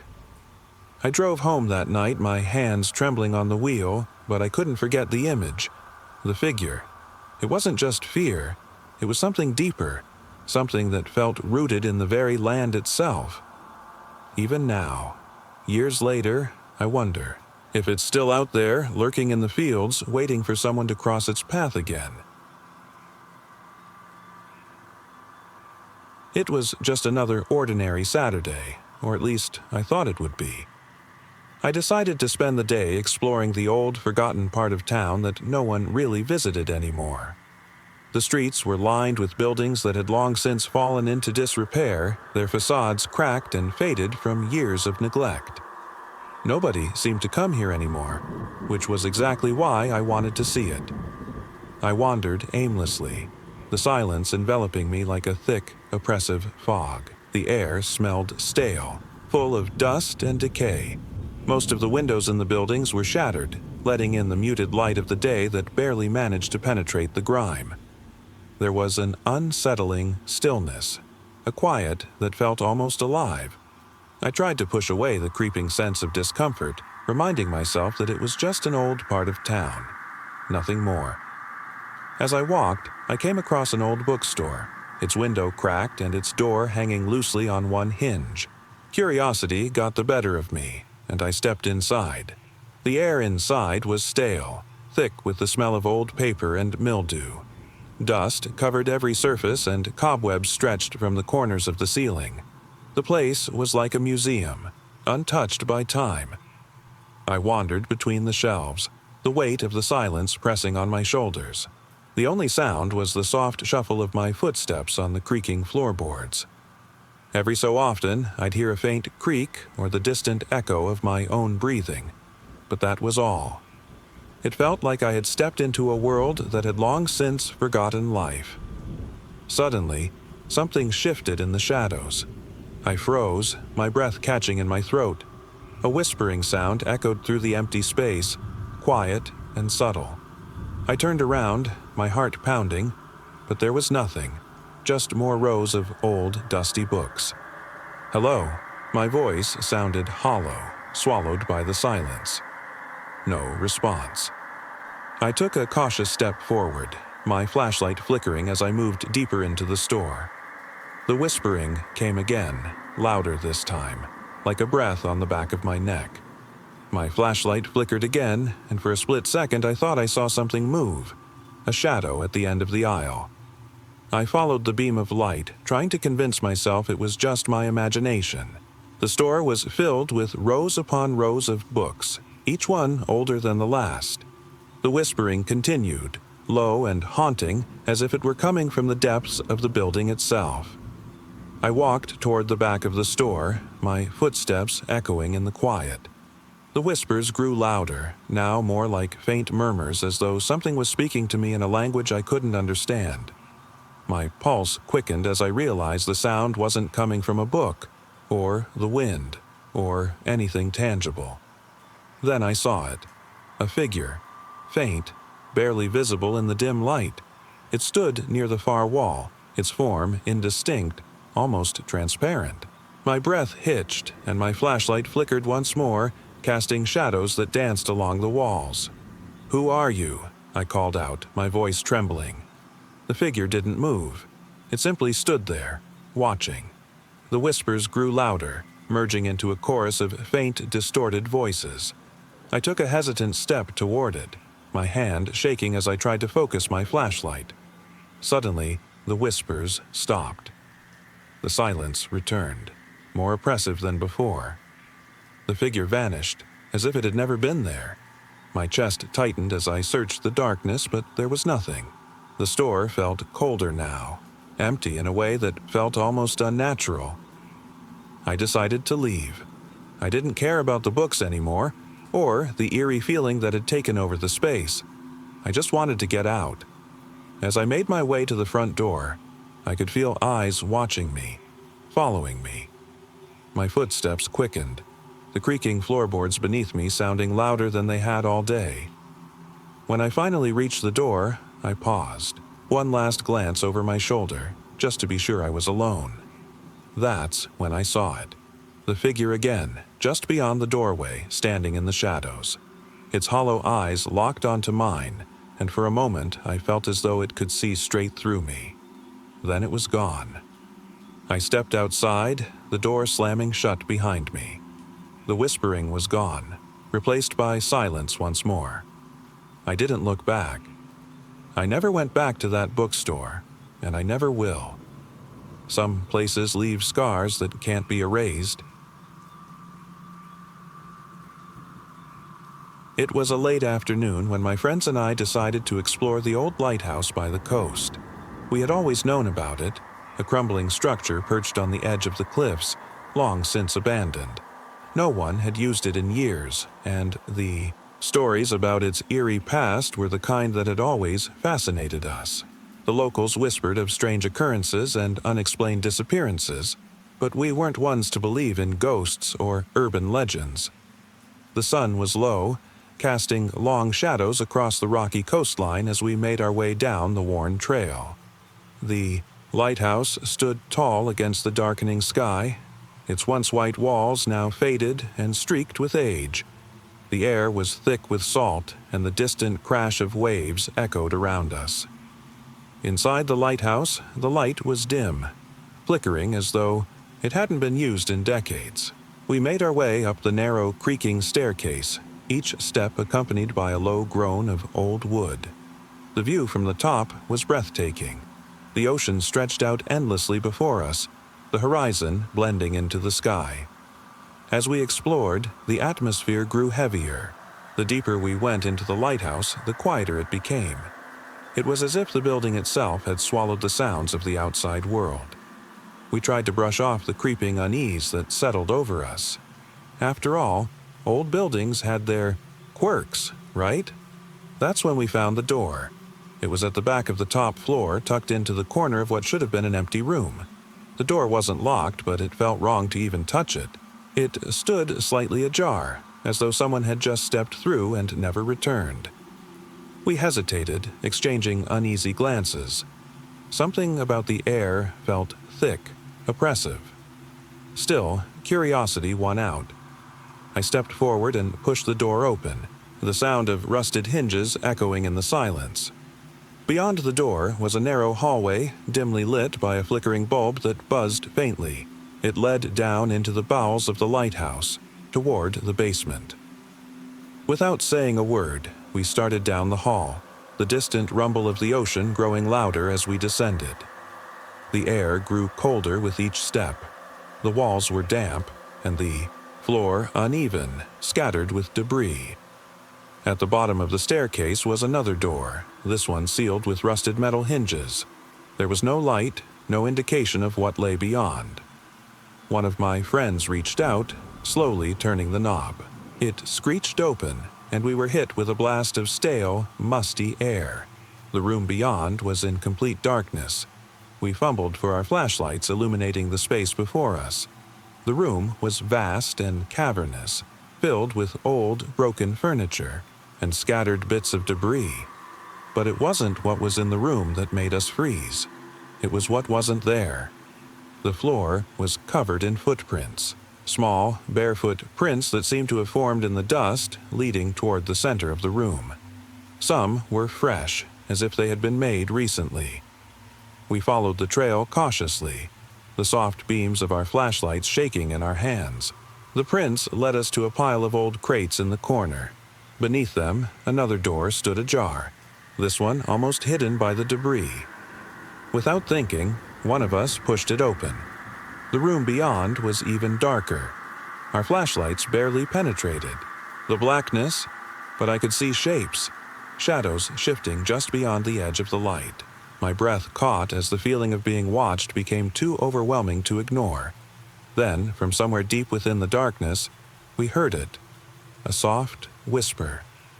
It was distant at first, like the echo of a voice from a dream. But as we stood there, frozen, the whisper grew louder, clearer. "Let us out." I wanted to run, but my legs wouldn't move. The whisper came again, closer this time. "Let us out. Let us out." The fear in my chest was unbearable, but we had to get out. We backed away from the door, our flashlights now shaking uncontrollably. The whispers grew louder, more insistent, until they filled the entire room, surrounding us from every direction. And then, silence. We stood there, listening, waiting for something anything to happen. But nothing came. The whispers were gone. Slowly, we made our way back up the stairs, hearts pounding in our ears. The feeling of being watched lingered long after we left the lighthouse behind, as though whatever was down there wasn't finished with us. To this day, I can't forget the sound of those whispers, the ones that promised we hadn't seen the last of them. A friend suggested we drive out to the old factory, located deep in the woods. The place had been abandoned for decades, they said, left to rot after the industry moved elsewhere. No one had been there in years, and the idea of exploring an eerie, forgotten space seemed too intriguing to resist. We set off early in the afternoon, 3 of us packed into an old sedan. The drive was long, winding through narrow, overgrown roads until we finally reached the outskirts of the factory. From the outside, it looked like a relic of another time. Tall, weathered brick walls covered in ivy, windows shattered and empty. The once mighty structure loomed over us, silent and still. We parked the car, and as we approached, a shiver ran down my spine. The place felt abandoned, sure, but not empty. There was a palpable sense of something watching, something that had never truly left. Inside, the factory was a maze of metal and decay. Broken machinery stood rusted and still, large gears covered in dust. The air smelled stale, and the silence was oppressive. We wandered through the empty halls, shining our flashlights on walls covered in graffiti, peeling paint, and remnants of what once was. At first, there wasn't much to see, just shadows stretching across the floor, the occasional creak of the old wooden beams above. But as we moved deeper into the building, things began to feel wrong. It wasn't the faint echoes of our footsteps on the concrete floor, or the way the dust seemed to hang in the air like a living thing. It was the feeling that we weren't alone. I don't know how to describe it, but it wasn't fear in the usual sense. More like an overwhelming sense of presence, something watching, following us. We kept moving, dismissing the feeling as overactive imaginations, but my heart wouldn't stop racing. We reached what had once been the main hall, a vast expanse of cracked tiles and broken machinery. At the far end, partially hidden by a stack of debris, was a staircase leading to what looked like the second floor. We made our way towards it, stepping carefully through the clutter of fallen pipes and rusted metal. That's when we heard it. A low, faint groan, like metal twisting under pressure. We froze. It wasn't coming from the floor above, it was below. My stomach sank as I realized it was coming from the basement. The noise was distant, almost mechanical, but it felt wrong. I was about to suggest we leave when one of my friends, Jason, walked toward the staircase. His flashlight beam flickered, casting strange shadows across the walls as he climbed. The sound continued, growing louder now, as if whatever made it was approaching. "Come on," Jason called back, his voice echoing unnaturally. "Let's see what's down there." I hesitated, but curiosity got the better of me. The others followed Jason down the creaking staircase, leaving me behind, my nerves frayed. I clutched my flashlight tighter, scanning the space. The noise had grown deafening now. Something was down there, something heavy. When I reached the bottom, the scene before me made my breath catch. The basement was larger than I'd expected, filled with old machinery and storage crates. But what stood out were the deep, claw-like scratches etched into the floor, running from one end to the other. It was like something had dragged itself across the concrete, leaving long, deep marks behind. I tried to tell myself it was just decay, but the noises had stopped. The silence was now deafening. We all stood there, staring at the marks, when one of my friends let out a gasp. I followed his gaze, and there, in the far corner of the basement, was something I'll never forget. A figure, a tall, pale figure with hollow eyes, barely discernible in the dim light. It was partially obscured by shadows, its features indistinct, but I could feel its gaze, cold and empty, locked onto us. "No," I whispered, taking a step back, Let's go." But Jason was already moving toward it. His flashlight illuminated the figure, and for a moment we all stood frozen, unable to look away. Suddenly, the figure spoke, not with words, but with a low, inhuman hum that seemed to reverberate through my entire body. It wasn't a voice so much as a presence, pressing down on us, suffocating us. "We need to leave," one of my friends finally said, his voice trembling. We didn't wait for a second invitation. We fled up the staircase, the sound of the figure's hum fading behind us. My legs felt like jelly as we burst out into the cool night air, gasping for breath. As we drove away, I glanced back in the rearview mirror, expecting to see nothing but the darkness of the forest. But there, standing at the edge of the factory, was the figure. It didn't move, just stood there, watching us as we drove away. We never spoke about it again. But I know what I saw that night wasn't something from this world. Whatever that thing was, it's still out there, waiting. The first time it happened, I didn't think much of it. It was a cool, quiet evening, and I decided to take a walk through the old, deserted forest near my apartment. The trees there have always been tall and ominous, their branches tangled like they were reaching out toward something beyond. I had always felt a strange sense of peace walking through the woods, but that evening was different. It was getting late, and the sky had grown dark, casting everything in a heavy, oppressive silence. I walked further than I usually did, deeper into the forest, the sound of my boots crunching against the fallen leaves the only noise accompanying me. Then I heard it, a soft, distant whisper, like someone calling my name. I stopped, scanning the trees, but there was no one there. My breath hitched, and I told myself it was just the wind. Still, I felt uneasy. The whisper repeated, growing louder, almost as if it was coming from inside my head. I turned around, heart thudding in my chest. The forest behind me stretched out, dark and still, but there was something off about it. The trees seemed to loom closer, their shadows twisting and shifting in ways they shouldn't have. I hurried back, my legs trembling, but the whisper followed me, always just out of reach. When I got home, I didn't mention it to anyone. I thought maybe I had imagined it, some trick of the mind after spending too much time in the quiet. A week passed and I forgot about the whispers, until the second night. This time, I wasn't walking through the forest. I was lying in bed, trying to sleep, when I heard it again. Fainter at first, but growing louder. The whispering came from the corner of my room. It was almost like a voice now, but distorted, like it was coming from somewhere deep within my mind. "Who's there?" I whispered, my voice trembling. The whispering didn't stop. It was closer now, right by my ear. "Come with me," it said, and the words sent shivers down my spine. I stayed frozen, my eyes wide open, heart pounding so hard I thought it might burst. The whispering didn't fade away.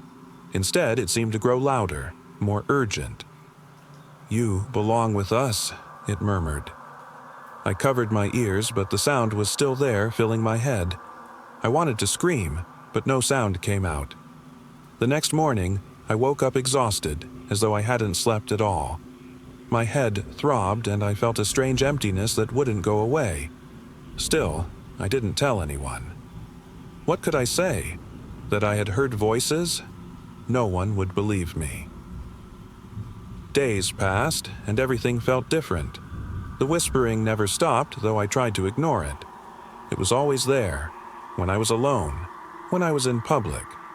It followed me like a shadow, growing louder, more distinct. One night, unable to sleep, I decided to confront it. I went back to the forest, driven by a need to understand what was happening.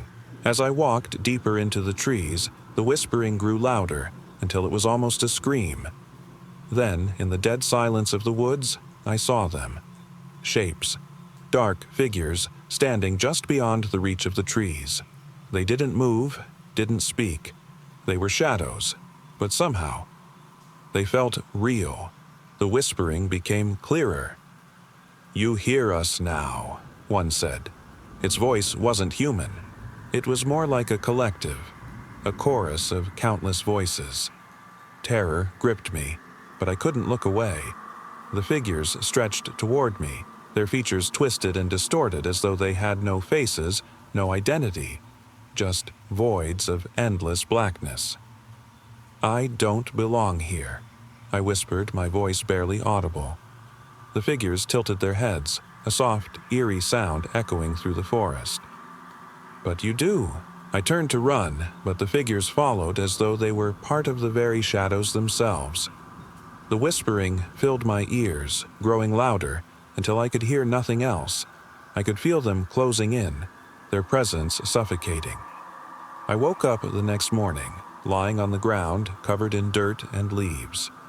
The forest was silent again, as though nothing had happened. I was alive, but something had changed. Something inside me had shifted. The whispers have never stopped. They still come to me in the quiet, always closer, always more persistent. And now, I know they'll never let me go. It was a bright, crisp afternoon when I decided to go for a hike. I'm not someone who ventures into nature often, but something about that day felt inviting. My backpack was light, just water, some snacks, and a map. I drove out of town, past the familiar roads, until the last hints of civilization faded behind me. The trailhead was quiet, empty, except for a small wooden sign that read, "Welcome to Bear Creek." The trail was peaceful at first, winding through thick forests of towering pines. The sound of my footsteps on the soft dirt path was the only noise I could hear. I checked my map occasionally, noting the twists and turns, but the trail wasn't complicated. I'd done plenty of hikes before, so I wasn't too concerned.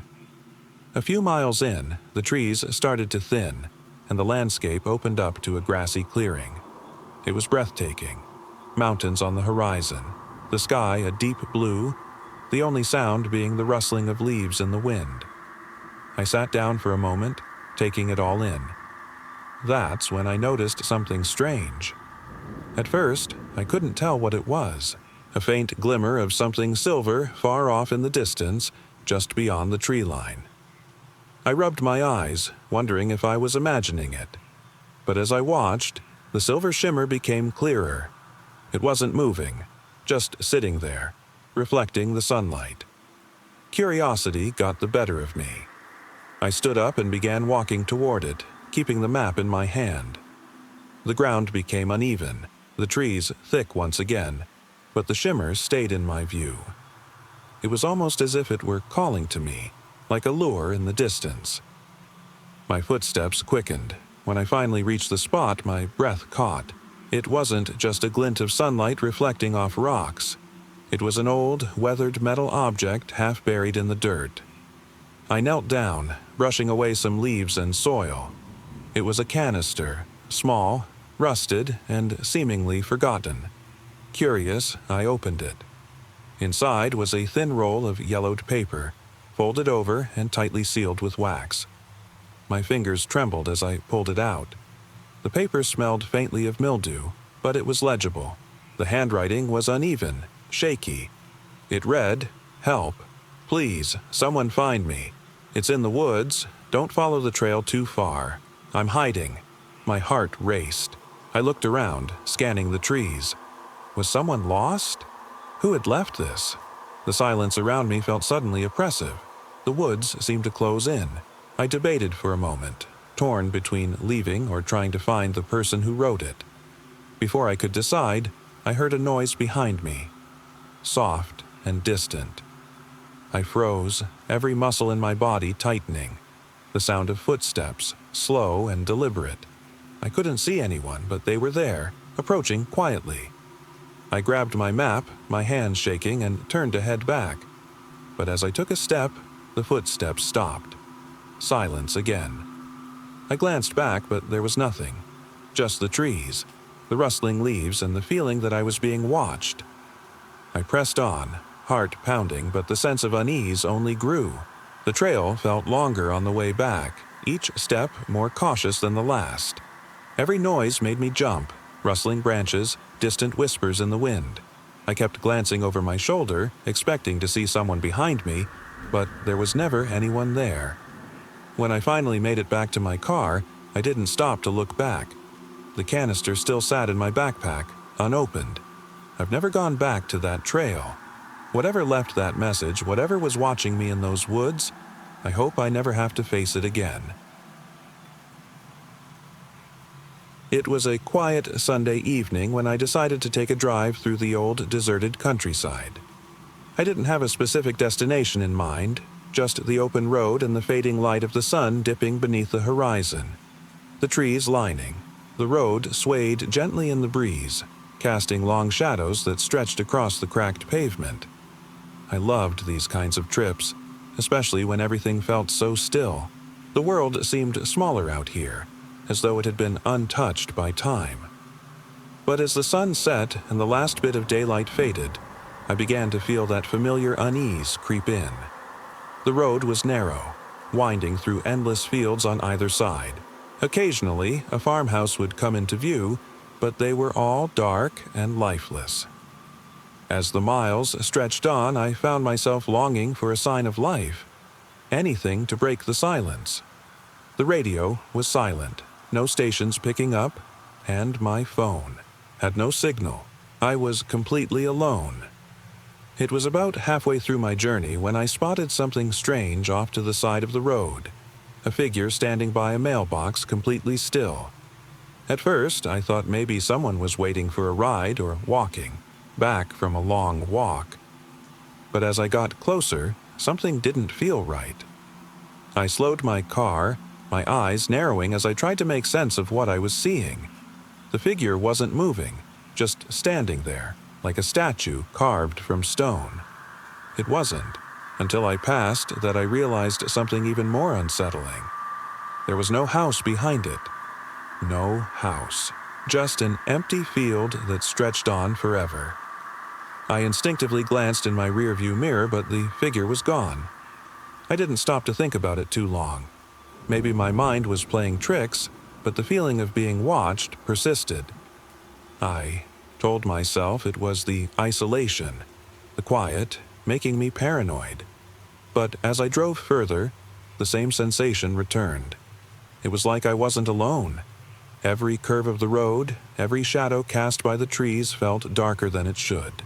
I couldn't shake the idea that someone, or something, was watching me. I reached for my phone again, hoping for even the slightest signal. Nothing. My stomach tightened as I clenched the steering wheel. The road felt endless, and with every passing mile, that growing sense of unease dug deeper into me. It wasn't until I rounded a bend that I saw it, a figure standing directly in the middle of the road. I slammed on the brakes, the tires squealing against the pavement. My headlights illuminated it, and I could see the outline clearly. It wasn't human. The shape was tall, much taller than any person should be. Its limbs stretched unnaturally, long, and its head tilted at a strange angle. It didn't move. It just stood there, blocking the road. My breath hitched, and I couldn't bring myself to look away. I knew I couldn't drive past it. I wasn't sure if I even could. My foot hovered over the brake, but the figure remained unmoving. It was as if it was waiting for something. Waiting for me. I sat there, frozen, until the silence became deafening. The air felt heavy, almost as if the very space around me had grown colder. My hands trembled on the wheel, and I realized I couldn't look away.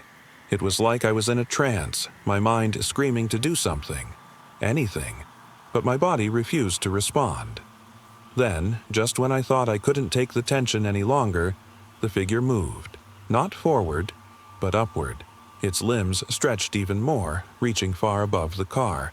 And then, as if sensing my panic, it began to turn its head, slowly, as if observing me with curiosity. Its eyes, if it had any, seemed to pierce through the windshield. The next few moments felt like they stretched on forever, but then I did something I've never done before. I floored the gas pedal. My car roared to life, and I sped past the figure, my heart racing so fast I thought it might burst. In the rearview mirror, I caught a glimpse of it, still standing, still watching, but there was no fear on its face, just a quiet, hollow gaze as it disappeared into the darkness. I didn't stop until I reached a gas station much further down the road, where I finally managed to get a signal. I called my friends, my voice shaky as I told them what happened. They didn't believe me. How could they? Even now, I don't think I fully understand what I saw. But one thing is certain. I never drove through that part of the countryside again, and I doubt I ever will. I've always loved taking long drives at night. There's something about the stillness of the road, the faint hum of the tires, and the endless expanse of darkness stretching out before you. It was during one of these late-night drives that everything changed. It was a crisp autumn night. The stars were scattered like dust across the sky, and the full moon cast a pale glow over the countryside. I wasn't in a rush, just taking a leisurely drive, letting the quiet wash over me. The road was empty, barely any cars, just me and the road stretching endlessly ahead. I hadn't realized how far I'd driven until I started feeling that odd sense of isolation, the way everything seems to go silent as you leave civilization behind. My car's headlights cut through the darkness, illuminating a stretch of road that felt like it went on forever. I was tempted to turn back, but something about the quiet was comforting. That's when I saw it. It was a figure standing by the side of the road. Just standing there, perfectly still. My first thought was that they were waiting for a ride, maybe a hitchhiker, but there was something off about them. They were too still, too rigid. I slowed down, trying to get a better look, but the closer I got, the more uneasy I felt. Their face was obscured, hidden in shadow. They were wearing a tattered jacket, with their hands stuffed into the pockets. I couldn't make out much more. I debated whether to stop, whether to offer help, but there was something so unsettling about the figure that I couldn't bring myself to stop. I drove past, my heart thudding harder as I forced myself to look away. But as I continued down the road, I realized that no matter how far I drove, I couldn't shake the feeling of being watched. The unease had followed me, clinging to my every thought. I glanced in the rearview mirror, expecting to see nothing but empty road. But what I saw made my breath catch in my throat. The figure was still there, only now they were walking down the middle of the road, head turned in my direction. They moved slowly, like they were gliding instead of walking. I couldn't make out their face, but their silhouette was etched into my memory. Tall, thin, and completely still. Panic began to set in. I pressed my foot harder on the gas, the sound of the tires squealing in my ears. The figure kept pace, never speeding up, never breaking stride. It was as though they weren't even affected by the car speeding past them. It was like they didn't care. I don't know how much time passed. The only sound was the roar of my engine and the relentless ticking of my heartbeat. The figure didn't vanish, didn't change. They were just there, walking as though they were tethered to the road itself. I pulled over after what felt like an eternity, my hands trembling as I gripped the wheel. The silence outside was deafening. I forced myself to look in the rearview mirror again. The road was empty. No figure, no trace of anyone. But as I sat there, frozen in place, I couldn't shake the feeling that they were still out there, watching me, waiting. To this day, I wonder if I ever really escaped them, or if they were waiting for me the next time I drove through the night. It was a scorching summer day when I decided to go for a drive. I'd always loved the open road. There was something freeing about it, something that made me feel alive. That's what I told myself, at least, as I packed some snacks and set off, not really knowing where I was headed. The sun beat down mercilessly, casting long shadows across the cracked, dusty roads. I didn't care about the destination, just the journey. Hours passed as I cruised through deserted country roads, the only sound being the low hum of my car and the occasional rustling of wind through the tall grass. As the sun began to set, I found myself driving past an old, long-forgotten cemetery. It was small, nestled between rolling hills and forgotten farmland, surrounded by a thick, weathered iron fence. The gate was hanging open, creaking slightly in the breeze. Something about it drew me in, though I wasn't sure why. I decided to stop, telling myself I was just curious. The cemetery was eerily silent, the headstones leaning at odd angles, barely readable beneath a thick layer of moss. I wandered through the rows of graves, each one worn and forgotten. The sunlight was fading fast, and I felt the oppressive quiet closing in around me. There was something wrong about this place. Not just the silence, but the way the shadows seemed to stretch unnaturally, as if the light itself was bending around the graves. It wasn't until I stumbled upon an old, crumbling mausoleum that the feeling of unease became too much to ignore. The door hung open, rusted and creaking as if inviting me inside. I hesitated for a moment, but curiosity got the better of me. Inside, the air was thick and musty, the faint smell of decay lingering in my nostrils. The walls were lined with faded, crumbling inscriptions, each name barely legible. I moved deeper into the darkness, my flashlight casting shaky beams across the space. That's when I saw it. A figure stood at the far end of the room, unmoving. My breath caught in my throat as I froze. It wasn't human, not exactly. Its shape was twisted, features distorted in the dim light. Hollow eyes stared blankly at me, and I could see cracks running through its skin, almost as if it were made of clay that had been left to crack and decay. Who's there? My voice was barely a whisper, but it echoed unnaturally through the mausoleum. The figure didn't move, but I could feel its gaze on me. The oppressive silence grew thicker, and I took a hesitant step back. The flashlight flickered, casting shifting shadows that danced around the walls, making the figure look more monstrous with every movement. I wanted to run, but my legs wouldn't move. I was rooted to the spot, unable to look away from those hollow, staring eyes. There was a low, grating sound, like gravel being dragged across stone, and suddenly the figure stepped closer. I could feel my heart pounding in my chest as I backed further into the shadows. My flashlight illuminated more of the room, revealing cracks in the floor, the walls, even in the ceiling above. It felt as though the very structure of the mausoleum was breaking apart.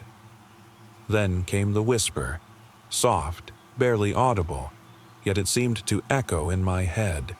You shouldn't be here. The voice wasn't human. It was deep, distorted, and came from all around me. I felt the weight of it pressing down on my chest as if the very air had grown heavier. My breath quickened and I forced myself to move, stumbling toward the door. But as I reached for it, I felt something cold and clammy brush against my arm. I spun around, the flashlight barely illuminating the space. The figure was right behind me now, closer than I had realized. It reached out, long, bony fingers extending, and I could see the cracks running across its skin, the same as the walls, the floor, the ceiling. It didn't need to speak again. I already knew it wasn't going to let me leave. I screamed, a sound that echoed off the cold, damp stone. But then, everything fell silent once more. When I woke, the sun was high in the sky, and the cemetery was silent as if nothing had ever happened. My car was parked where I'd left it, the gate still swinging gently in the breeze. But I didn't dare go back inside the mausoleum. I couldn't bring myself to. It started with a simple trip. Me and a few friends decided to rent a small lake house nestled deep in the woods. We were looking for a peaceful weekend away from the noise of city life. The house was old, wooden, surrounded by towering pines and the quiet hum of nature. We thought it would be perfect. Serene, isolated, and far from any distractions. The first night was calm. We unpacked, had a few drinks, and sat by the fire. The lake, reflecting the full moon, seemed endless and still. The wind whispered through the trees, and I could almost feel the tension from the city melt away. It felt too quiet, though, unnervingly so. But we brushed it off, telling ourselves it was just the stillness of the woods at night. It was around midnight when I woke. I'd drifted off in one of the old wooden chairs by the window. Something stirred in my dream. I sat up and rubbed my eyes. The fire had died down to glowing embers, and the room was cast in darkness. That's when I heard it. Soft tapping. I assumed it was rain, but the sky was clear. The sound came again. Light, but deliberate, like something was trying to get my attention. I turned my head toward the window, listening, expecting to see raindrops. But there was nothing there. I waited, my breath shallow, listening for whatever could be making the noise. Then, through the corner of my eye, I saw something move. Not a shadow, not a figure. It was a shape, indistinct, something that seemed out of place. I froze. My heart pounded as I scanned the dark outline of the woods outside. The trees seemed to stretch endlessly, their tops swaying in the wind. Whatever was there wasn't a part of the forest. It felt like it didn't belong. I got up slowly, every step creaking on the old wooden floor. The tapping continued, but now it wasn't just at the window. It was all around the house, soft, rhythmic, almost musical. I peered out again, my eyes straining into the night. There, in the distance, I saw it, just for a second. A figure. Not human. Not quite. It was tall, thin, and it moved strangely, almost like a distorted reflection of something. I stumbled backward, my hand gripping the wall. My mind raced. Was it a trick of the light? Was I imagining things? But the fear was too real. Something wasn't right. The tapping stopped. The silence that followed was deafening. I wanted to call out to my friends, but my voice wouldn't work. The air felt colder, like something had seeped into the house. Then I heard it. The voice. Soft, almost a whisper, but it carried through the room like it was right next to me. Come outside. It wasn't coming from anywhere in the house. It was outside. The chill in my bones deepened. I felt like I was frozen, rooted to the floor. I wanted to scream, but all I could do was listen. The door creaked open on its own. I didn't remember leaving it unlocked. The figure I had seen before was now closer, just beyond the porch. It wasn't moving, just standing there, watching the house. I wanted to run, but I couldn't. My legs felt like stone. The whisper came again, sharper this time. Let me in. I blinked, trying to comprehend what I was seeing. The figure took a step closer. It was unnatural. Wrong. Its skin was pale and stretched too thin, and its limbs moved like they weren't quite attached to its body. Panic surged through me. I forced myself to turn and sprint toward my friends' rooms. The taps on the window started again, louder, as if they were chasing me. I could feel something behind me, something that wanted to get in. I burst into their room, screaming, and dragged them from their beds. They were groggy at first, but the fear in my voice made them realize something wasn't right. We rushed out the back door, not daring to look back. The figure never followed us. We left the cabin behind, not stopping until we reached the edge of the woods where we could no longer see the house. It wasn't until hours later, as we sat in a diner miles from where we started, that I finally spoke. "I think we were followed," I said, my voice trembling. "I think something was waiting for us. None of us wanted to go back. None of us ever did."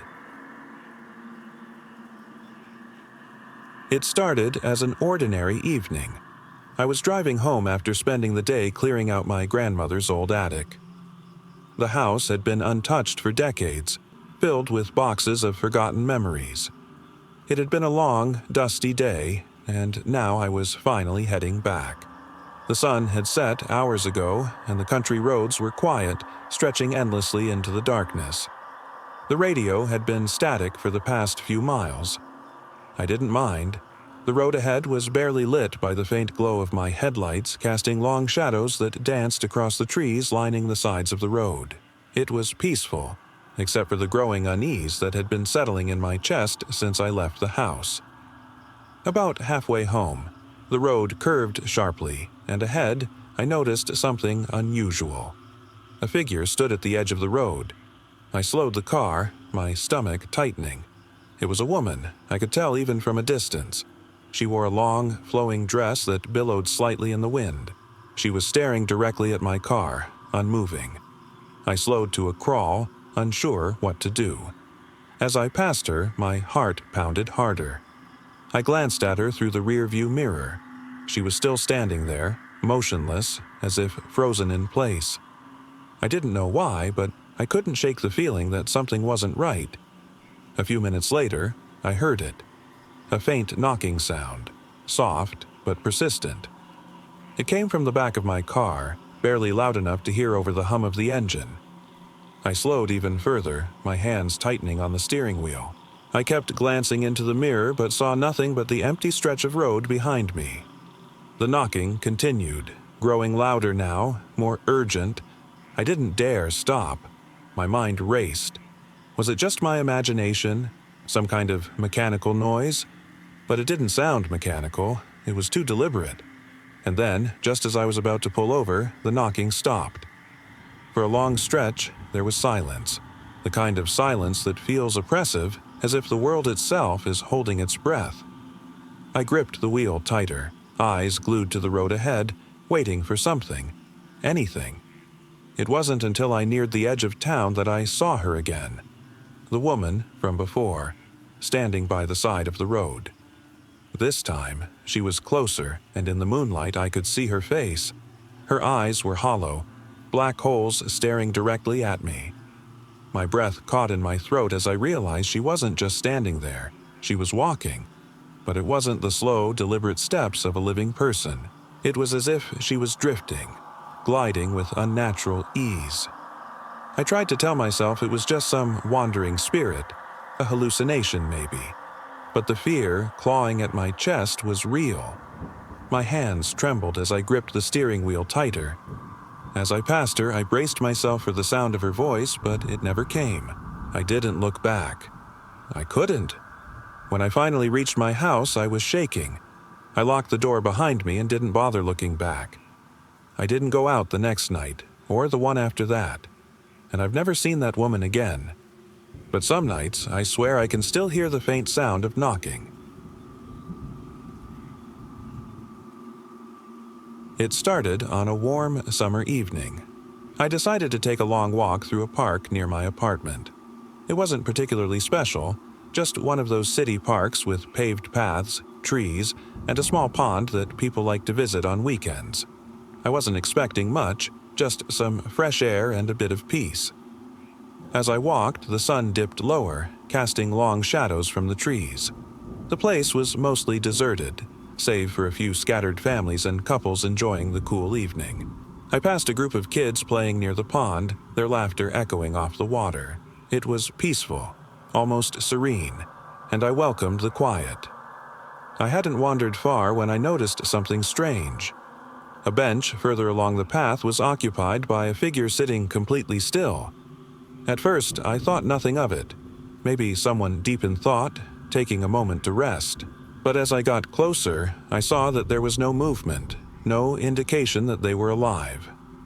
I stopped a few paces away, studying them from a distance. The figure was slouched forward, their head bowed as if lost in thought. But something wasn't right. Their posture wasn't relaxed. It was unnatural. They sat there, motionless, not responding to the world around them. Even the gentle evening breeze seemed to avoid disturbing them. I stood there, unsure whether to approach. Something felt off, like they were not supposed to be there. Slowly, I took a step closer, my breath coming a little quicker. The closer I got, the more I realized that the figure wasn't breathing. I froze. My mind raced as I tried to rationalize what I was seeing. Maybe they were asleep, but how could they sit like that, so completely still? I glanced around, trying to gather my thoughts. There were no signs of life anywhere nearby. I felt an overwhelming sense of dread, as though I had stepped into a world that wasn't meant for me. My instinct was to leave, but something held me there, rooted to the spot. A quiet voice in my head told me to stay, that I couldn't just walk away from this. I stepped closer, my breath shallow as I tried to make out any detail, anything that could tell me they were alive. That's when I saw it. The face, pale, void of any expression. It wasn't the stillness that terrified me most, but the eyes. They were open, but they didn't reflect light, didn't seem to see. There was no life behind them, only emptiness.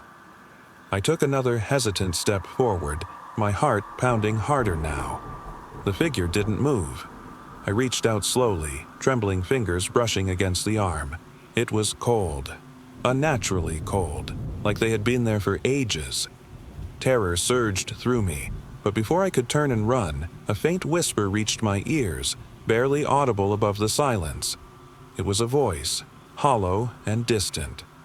"Don't leave." I spun around, but there was no one there. The park was still empty, the fading light of the sun casting long shadows. I looked back at the figure whose gaze seemed to follow me as I backed away. With every step, I felt as though something was pulling at me, drawing me closer again. I forced myself to turn and run, my legs carrying me away from the figure, from the park, from whatever had been watching me. When I finally stopped to catch my breath, the park was silent again. No sign of the figure, no echo of the voice, only the fading hum of the city in the distance. I didn't go back to that park, and to this day I can't shake the feeling that I wasn't supposed to leave. I don't remember exactly when I noticed something strange. It wasn't a specific moment, more like a slow, creeping feeling that followed me for days. I was spending a week at my family's lake house, a place we've always gone to relax. Nothing special, just a quiet cabin on the edge of a still lake surrounded by forest. The first few days were peaceful, just me and my parents. We spent our time fishing, hiking, and reading. The lake was calm and the forest stretched endlessly around us. I figured it was just one of those perfect summer trips where nothing goes wrong. But then the dreams started. I'd wake up in the middle of the night, soaked in sweat, my heart pounding. The dreams weren't anything like the usual ones. No monsters, no shadows lurking in the dark. It was more like silence. A deep, oppressive silence that felt too heavy to breathe in. The forest, the lake, it was all too quiet. I could hear my own breathing and nothing else. No crickets, no rustling leaves, no waves lapping at the shore. Just a complete void of sound. The third night, it happened again. I tried to shake it off, telling myself it was just the quiet surroundings messing with my head. I got out of bed and stepped onto the small porch, hoping a breath of fresh air would clear my mind. But as soon as I stepped outside, I felt it. Something wasn't right. The lake, usually serene and reflective, had become unsettlingly still. I sat down on the porch, staring at the water, listening to the echo of my thoughts. Then I noticed something. The surface of the lake wasn't calm anymore. It had started to ripple. Not from any wind, but from something beneath it. At first, I thought maybe it was just a fish or some animal moving through the water, but the ripples weren't natural. They formed a pattern, slow and deliberate. A figure, faint and shadowy, began to emerge beneath the surface. I froze. The figure didn't resemble a person. It was long, distorted, its limbs unnaturally elongated, moving like it was struggling to pull itself from the depths. Its eyes, if they could even be called that, were hollow and dark, like the void beneath the water. I couldn't look away. I wanted to scream, to run, but my body wouldn't move. The figure seemed to glide toward me, its movements unnatural, like something from a dream, too wrong to be real. I could feel its gaze, even though it had no visible face. I couldn't comprehend what I was seeing, but I knew it wasn't something human. Then it vanished. The water grew calm again. I blinked, not sure if what I had seen was real. The air felt heavy, and I sat there for what felt like hours, too afraid to move. Eventually, I forced myself back inside, locking every door and window. The next morning, My parents woke me up as if nothing had happened. The sun was shining, and everything seemed normal. We went about our day, fishing, laughing, trying to forget about the quiet nights, but I knew deep down that something had changed. It's been years since that trip, but I still visit the lake house. The dreams haven't stopped, and sometimes in the stillness of the night, I wonder if I'll see that figure again, waiting beneath the surface, watching. It was supposed to be a quiet trip to the lake, just a few friends and I escaping the city for the weekend. The plan was simple: set up camp by the water, fish, and relax under the stars. No cell service, no distractions, just nature. I had been looking forward to it, needing the break from the noise of everyday life. We drove deep into the forest, following the narrow, winding path that led to our campsite. The trees stretched endlessly on either side of us, their thick canopies blocking out the sun. It was peaceful, serene. We found a spot right by the edge of the lake, unpacked and set up our tents. As the sun began to dip behind the trees, we built a fire, roasting marshmallows and enjoying the quiet. Night fell quickly, the lake reflecting the faint glow of the crescent moon. We sat around the fire, telling stories and laughing. It was as perfect as I had imagined. But then the noises started. At first, it was faint, barely noticeable, a soft, echoing hum, as if the forest itself was breathing. I mentioned it to my friends, but they waved it off, saying it was probably just the wind through the trees. I wasn't so sure. The sound didn't seem natural, and the longer we listened, the more it felt like it was growing closer. Eventually, we all fell silent. The hum had turned into something more distinct, a series of low, guttural whispers. I strained to hear what they were saying, but they were too faint, too distorted. It felt as though they were coming from the trees, surrounding us, but there was no one there. One of my friends, Mark, stood up abruptly and walked toward the edge of the campsite. "It's nothing," he muttered, his voice shaky. "Just the forest playing tricks." But I could see the tension in his shoulders. The whispers hadn't stopped. If anything, they were louder now, more distinct. And then there was a sound that made my blood run cold. A faint scratching. Not from the trees or the ground, but from inside the forest itself. It was like something was clawing its way closer, scraping against the bark. "Did you hear that?" I asked, my voice trembling. Mark didn't answer. He was frozen, staring at the trees like he'd seen a ghost. And then it happened. A figure stepped out from the shadows. It wasn't human, not entirely. Its form was thin and gaunt, almost skeletal, but its face was obscured by darkness. No features, no eyes, just emptiness. It moved toward us, its steps slow and deliberate, as if it didn't belong in this world. The whispers had become screams now, piercing and agonized. I could feel my heart racing, my body frozen in place. My friends were shouting, but the sound of their voices barely registered. The figure was getting closer, the scratching louder, almost as if it were dragging itself through the trees. And then, just as suddenly as it appeared, the figure stopped. It stood there, maybe a few feet away, completely still. I couldn't move, couldn't look away. The whispers had stopped too, replaced by an unbearable silence that felt like it was suffocating us. The air grew colder, heavy, almost suffocating. I could see my breath in the night. Then, from behind us, another sound. The faintest rustle of footsteps. Not from the figure, but from the trees. Something was circling us, moving through the shadows. Panic surged through me, and without thinking, I grabbed Mark's arm and pulled him toward the fire. My friends followed, and we stumbled over each other, rushing back to our tents. The whispers were now screams, the rustling footsteps growing louder, echoing through the trees. We didn't sleep that night. Every creak of the trees, every whisper in the dark sent shivers down our spines. Whatever had come for us wasn't leaving. The forest wasn't quiet anymore. It was alive. In the morning, we packed up and left as quickly as we could. The whispers, the figure, the scratching, all of it had vanished by sunrise. But the fear hadn't. To this day, I wonder what we encountered that night. Some part of me still expects to hear those whispers, see that figure wherever I go, and deep down, I know we weren't alone out there. It was a lazy Sunday afternoon when I decided to explore the old, deserted factory on the outskirts of town.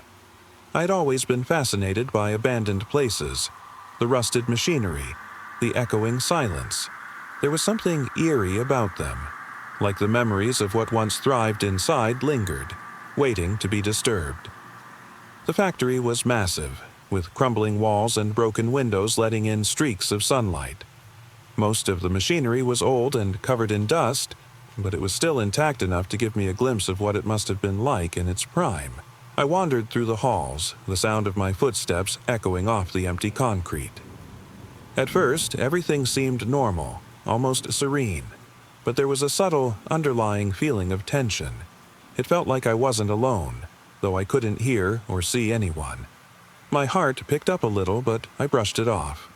Abandoned buildings always gave off that vibe. As I made my way deeper inside, I found a room filled with old filing cabinets and paperwork, scattered haphazardly. Some of the papers were faded and barely legible, but I noticed a few that seemed out of place. They were newer, clean, bright white as if they'd been recently added. Curious, I thumbed through the stack, finding scribbled notes and numbers, mostly unintelligible. One note caught my eye. It read, "They're still here." I froze. My skin crawled. The factory was silent except for the faint creaking of old machinery shifting. The words felt out of place, disturbing. Who could have written this? And how could they be still here when there was no sign of life? I was about to leave when I heard it. A faint whispering, barely audible but unmistakable. I stood still, straining to listen. The whispering grew louder, like 1,000 voices murmuring all at once. It was coming from deeper inside the factory, where the shadows were darkest. The whispers seemed to call my name, though I couldn't make out the exact words. My breath caught as I felt something brush past my leg. I jumped back, heart pounding, but there was nothing. Just the cold air and the oppressive silence. I wanted to run, but something inside held me in place. My curiosity had always been my downfall. I forced myself to keep moving, stepping further into the factory. The whispers turned into faint guttural murmurs, almost like someone speaking in a language I couldn't understand. That's when I saw it, a figure standing at the end of a long corridor. It wasn't moving, just standing there, silent. I couldn't make out its face, just a vague, shadowy shape. My stomach churned. The whispers turned into a low, rhythmic chanting. I didn't know how long I stood there, frozen, staring at the figure. It felt like time had stopped, the only sounds being the chanting and my own frantic heartbeat.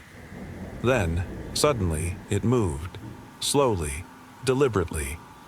I couldn't tell if it was coming toward me or standing still, but as it took a step, I noticed the shadows in the room growing darker, shifting unnaturally like they were alive. I turned to run, but my legs wouldn't respond. The chanting grew louder, overwhelming, and then silence. Complete, deafening silence. The whispers had stopped, but something was wrong. So wrong. I was hyper-aware of my surroundings now, every creak and groan of the factory amplifying in my ears. The figure was gone. The hallway was empty. I stumbled back toward the entrance, my breath coming in shallow gasps. As I reached the door, I turned around one last time. The factory was still as death, the machinery still and lifeless. But through one of the broken windows, I swear I saw something. A shadow, far off in the distance, just standing there, watching. I don't know what I saw, or who, or what was there with me. I left the factory that day, and I've never gone back. I'm not sure if whatever was there ever really left. I was in the middle of a road trip driving through endless stretches of desert. The sun had set hours ago, and now it was just me and the empty highway. There wasn't a single car in sight, nothing but the faint glow of my headlights illuminating the cracked asphalt ahead. I wasn't sure how far I'd gone. I had been driving for what felt like forever, searching for the next gas station or even a small town, but the road seemed to stretch endlessly in both directions, disappearing into the horizon like a thin line against the sky. My phone had lost signal hours ago, and the only sound in the car was the steady hum of the engine. I was starting to feel uneasy. Everything about this trip had felt off since the moment I left. The air was dry and still, not a whisper of wind or even the faintest rustle of leaves. It was as if the desert itself was holding its breath. I didn't want to stop, but I had no choice. The low fuel light blinked on, warning me that I needed to find something soon. My eyes searched the horizon, hoping for a sign of life, a flicker of light, anything. But the desert was vast and empty, stretching out in all directions. After what felt like hours of driving, I finally saw something. In the distance, a faint glow of light, maybe a gas station or a motel. I couldn't tell which from this far away. But hope surged through me, and I pushed my foot down harder on the gas pedal. As I got closer, the light became clearer. It wasn't a gas station or a motel. It was a building, old and crumbling, its walls covered in cracked paint. A small, flickering sign hung above the entrance, barely legible in the fading light. It read, "The Oasis." My stomach twisted. It looked abandoned, forgotten. But at this point, I didn't care.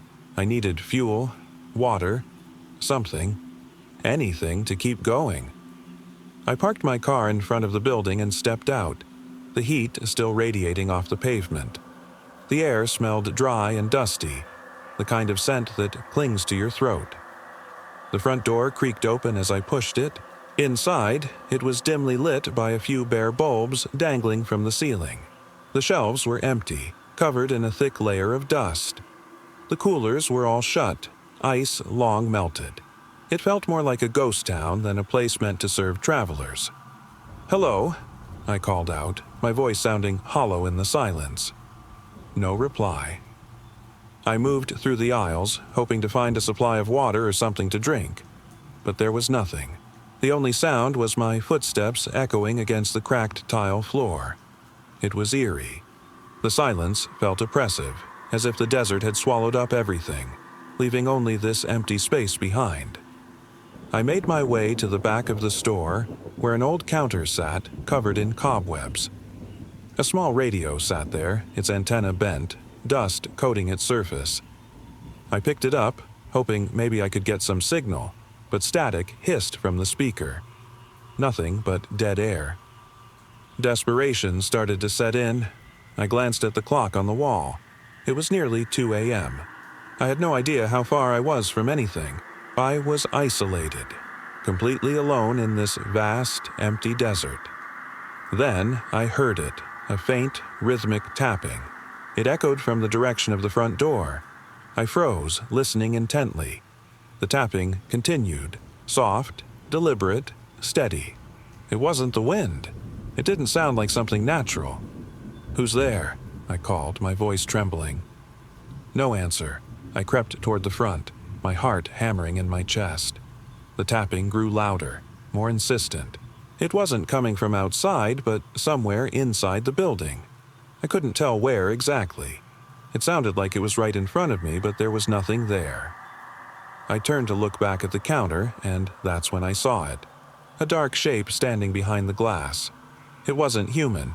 It had no distinct features, just a shadowy, distorted form. It was watching me. I could feel its eyes, though I didn't know how that was possible.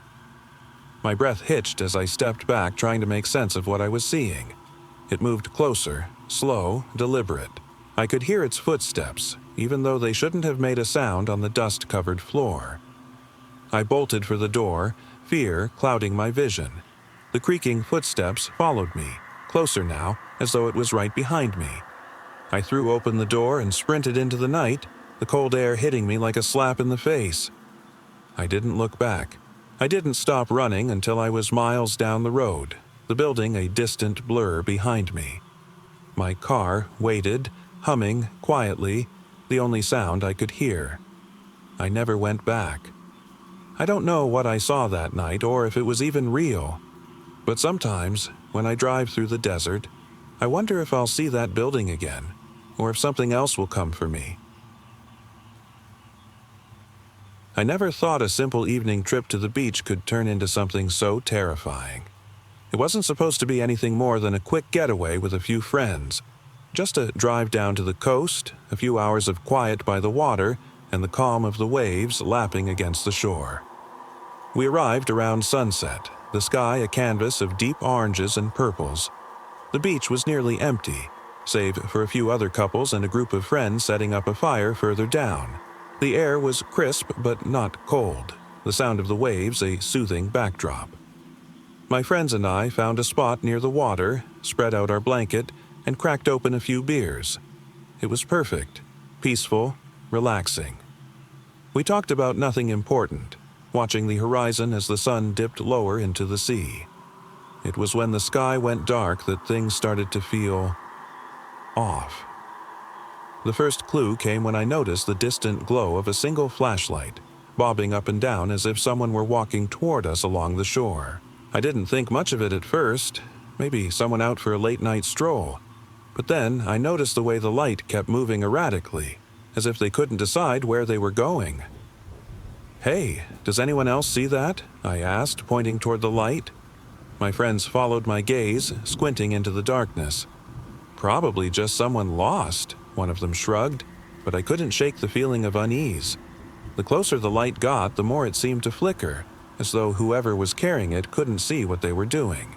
It bobbed and darted erratically, weaving along the water's edge like something lost at sea. Then, suddenly, the light disappeared. I was about to dismiss it when a low, guttural moan carried over the sound of the waves. My friends froze, glancing around. "What was that?" someone whispered. We all strained our ears, searching the darkness. The moan came again, this time louder, more distinct.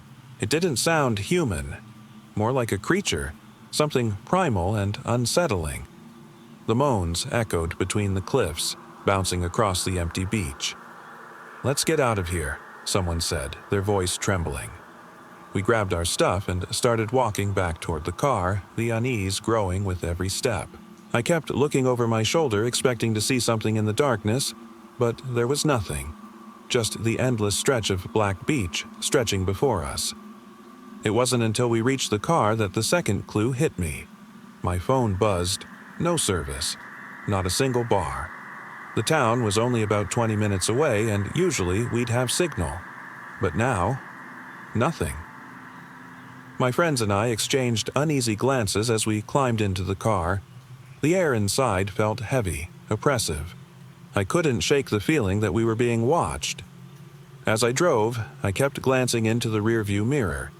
The beach was behind us, just darkness now, but I still felt like something was there, something following us. That's when I saw it, barely visible in the dim glow of the headlights. A figure, tall, thin, and hunched over, walking in the opposite direction from us, toward the shore.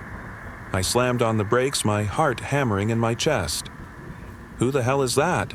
one of my friends whispered, staring in shock at the figure. I couldn't answer. The figure didn't look human.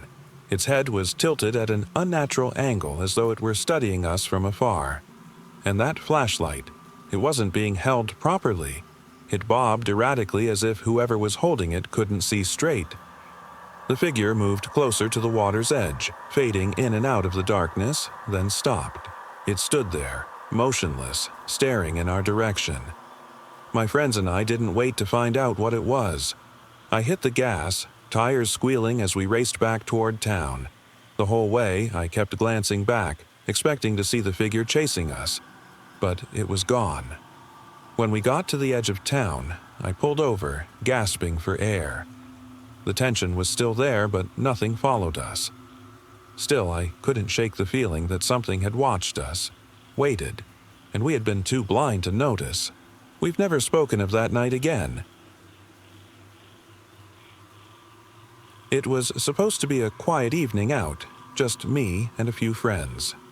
We decided to explore an old abandoned theater that had been shut down for decades.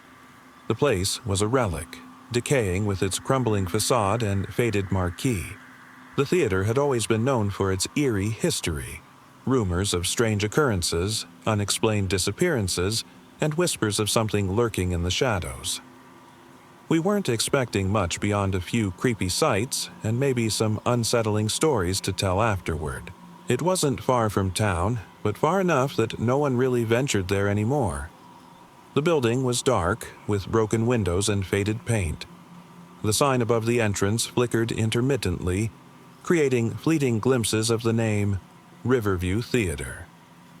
We stepped inside, the smell of decay hitting us immediately. Dust hung thick in the air, and the old red velvet seats were tattered and stained. The theater was massive, with the grand stage still intact, though the paint was peeling, revealing layers of once vibrant murals beneath. As we wandered deeper into the building, there was a strange silence. The creaks of the old floorboards echoed around us, amplifying every step we took. The air felt cold, unnatural. I shivered and glanced around, wondering if we'd come too far into a place that wasn't supposed to be disturbed. That's when things started getting strange. We found ourselves in what remained of the lobby. The front doors had long been boarded up, but there was a door behind the counter, leading to the projection room. My friends and I hesitated, but curiosity got the better of us. I led the way, opening the door slowly. Inside was a long hallway lit by dim, flickering bulbs. The walls were lined with faded, yellowing posters of long-forgotten movies. As we moved down the hall, the floor creaked beneath our feet, and I couldn't shake the feeling that something was watching us. The projection room at the end of the hall was locked. The old rusted door refused to budge no matter how much we pushed. I pulled out my phone to get a better look, and that's when I saw the graffiti etched into the wall. "We're watching you." My blood ran cold, and I realized that whoever wrote that wasn't kidding. I turned around, and that's when I noticed something. A figure, just a faint silhouette, standing at the back of the theater. It was obscured by the shadows, but its presence sent a wave of fear crashing over me. I could feel my heart pounding in my chest.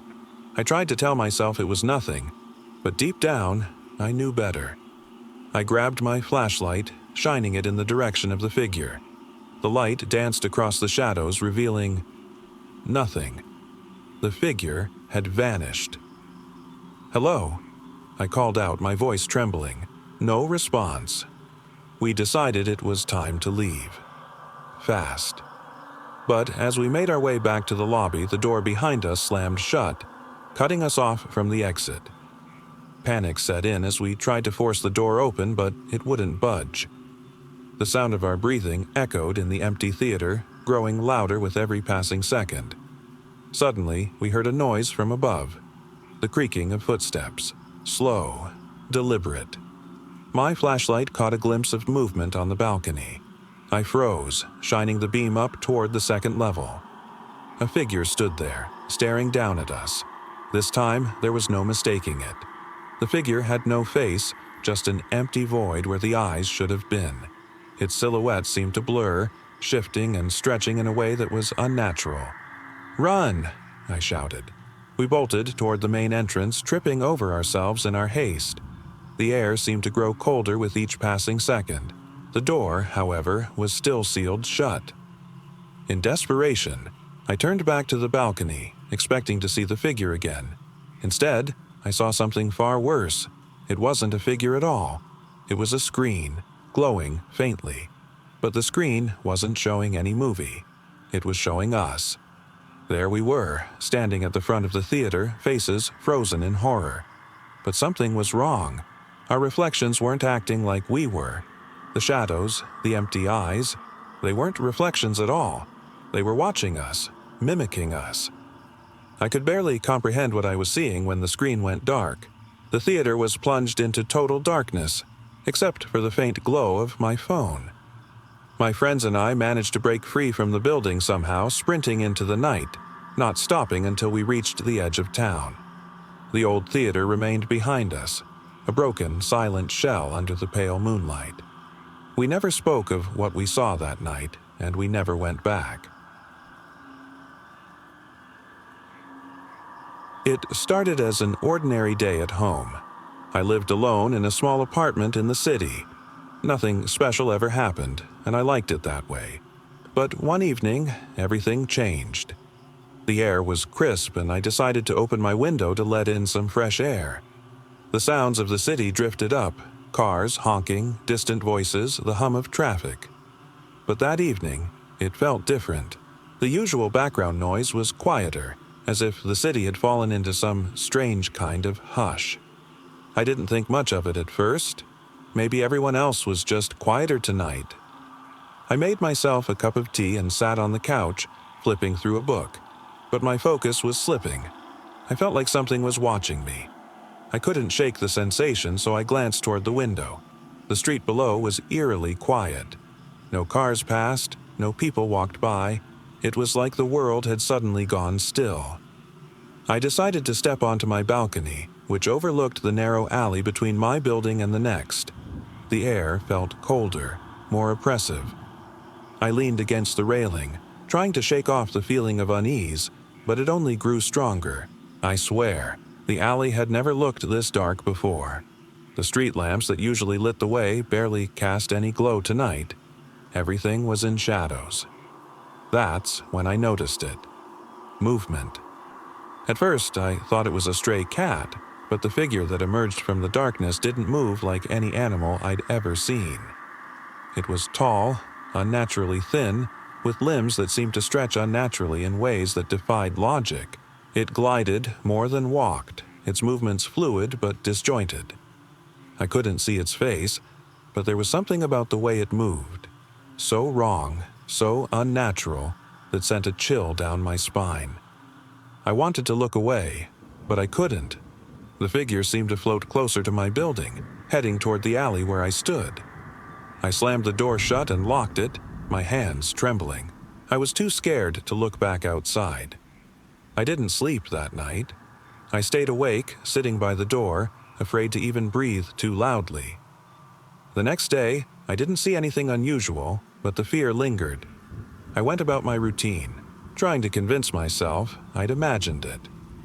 That night, though, I couldn't shake the feeling. I kept the lights on in every room, my eyes darting between the windows and the dark spaces beyond. Around midnight, I heard a soft knocking at the door. My heart stopped. I froze, my breath hitching. The knocking continued, slow and deliberate, as if whoever was on the other side was counting each tap. I grabbed my phone and backed away, heart racing. "Who's there?" I whispered, my voice shaking. There was no response, just that relentless knocking. I stood there, unable to move, listening to the sound echo through my apartment.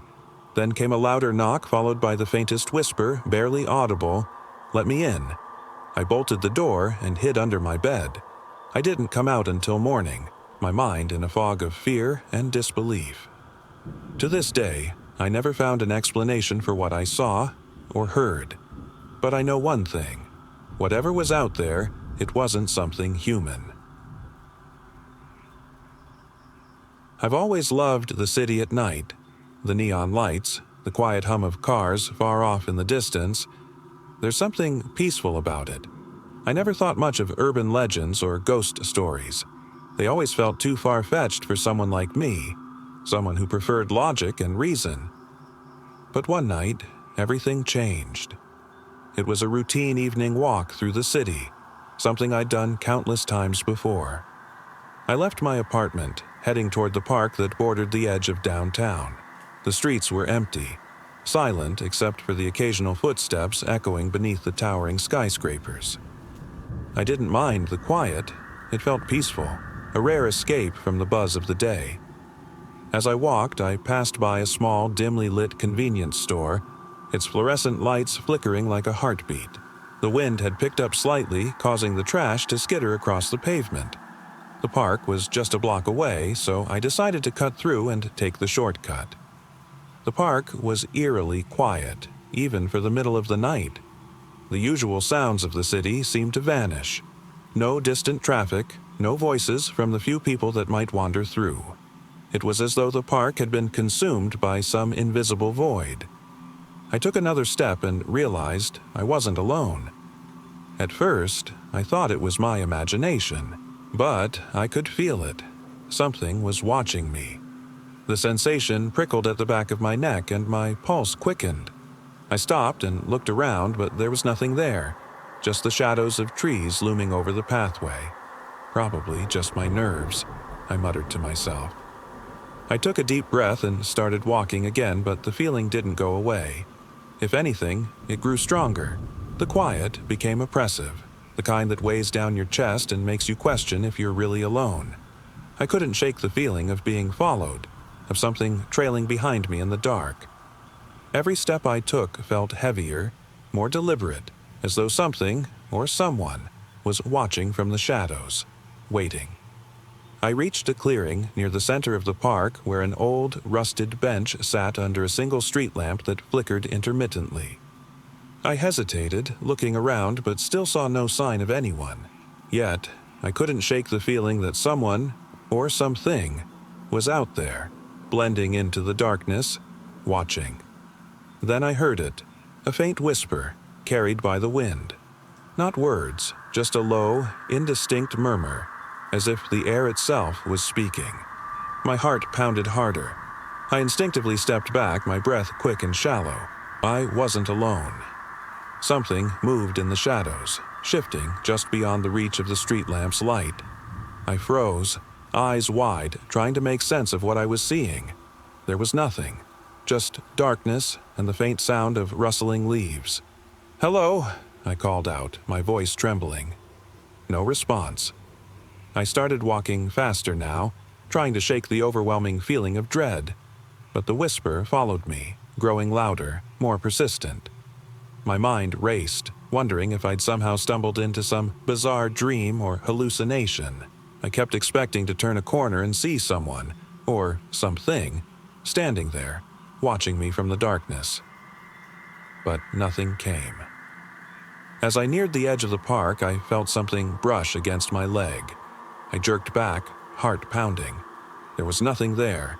The whisper had grown into a chorus of faint voices, overlapping and unintelligible as though a crowd of whispers was surrounding me, closing in. Panic set in. I broke into a sprint, sprinting as fast as I could out of the park, back toward the street where my apartment was. My breath came in short, ragged gasps and my legs burned, but I didn't stop. When I reached the edge of the park, I didn't look back. I couldn't. I didn't stop until I was safely back in my apartment, doors bolted, lights on. The next morning, I told myself it was just a bad dream, a hallucination, maybe caused by stress or exhaustion. But I can't forget the feeling of being followed, of those whispers in the dark, of something just beyond my sight. To this day, I still wonder if I was truly alone that night, or if something not human, was watching me, waiting.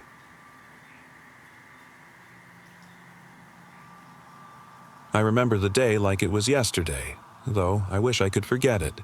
It was supposed to be an ordinary trip, a simple afternoon drive through the countryside with my wife. We had rented a small, quirky cabin tucked away by a lake, a few hours from home. The idea was to escape the noise of the city and just spend some quiet time by the water. The drive there was uneventful. The winding roads were flanked by endless fields and dense forests. We passed a few scattered towns, but otherwise saw no one. It felt serene, almost like stepping back in time. We arrived at the cabin late in the afternoon, the sun casting long shadows across the landscape. The place was exactly as advertised, isolated, surrounded by towering trees, with the lake just a short walk away. We unpacked, made some tea, and sat on the porch, listening to the birds and the distant hum of insects. By evening, we ventured down to the lake. It was calm, the water reflecting the colors of the sunset. We decided to take a walk along the shore, hand in hand, soaking in the peaceful atmosphere. That's when it started. It began with faint whispers carried on the breeze. I didn't say anything at first, but I felt it, like someone was talking just out of earshot. I glanced at my wife, and I could tell she had heard it too. We stopped and looked around, but there was no one in sight. The whispers continued, growing louder, though the breeze was the only thing disturbing the stillness. "Did you hear that?" she asked, her voice barely above a whisper. "I did," I replied, trying to keep calm, but my stomach twisted in knots. We decided to turn back toward the cabin. The feeling of being watched had become overwhelming. The whispering followed us, now indistinct, like murmurs too faint to understand. It felt like the trees themselves were watching. Back at the cabin, we locked the door and sat close together on the couch, trying to shake off the sense of unease. The whispers had stopped, but the silence now felt oppressive, as though something was waiting just beyond our perception. Later that night, after we had gone to bed, it happened again. I woke up to the sound of footsteps outside the cabin. Slow, deliberate steps. I sat up, straining to hear.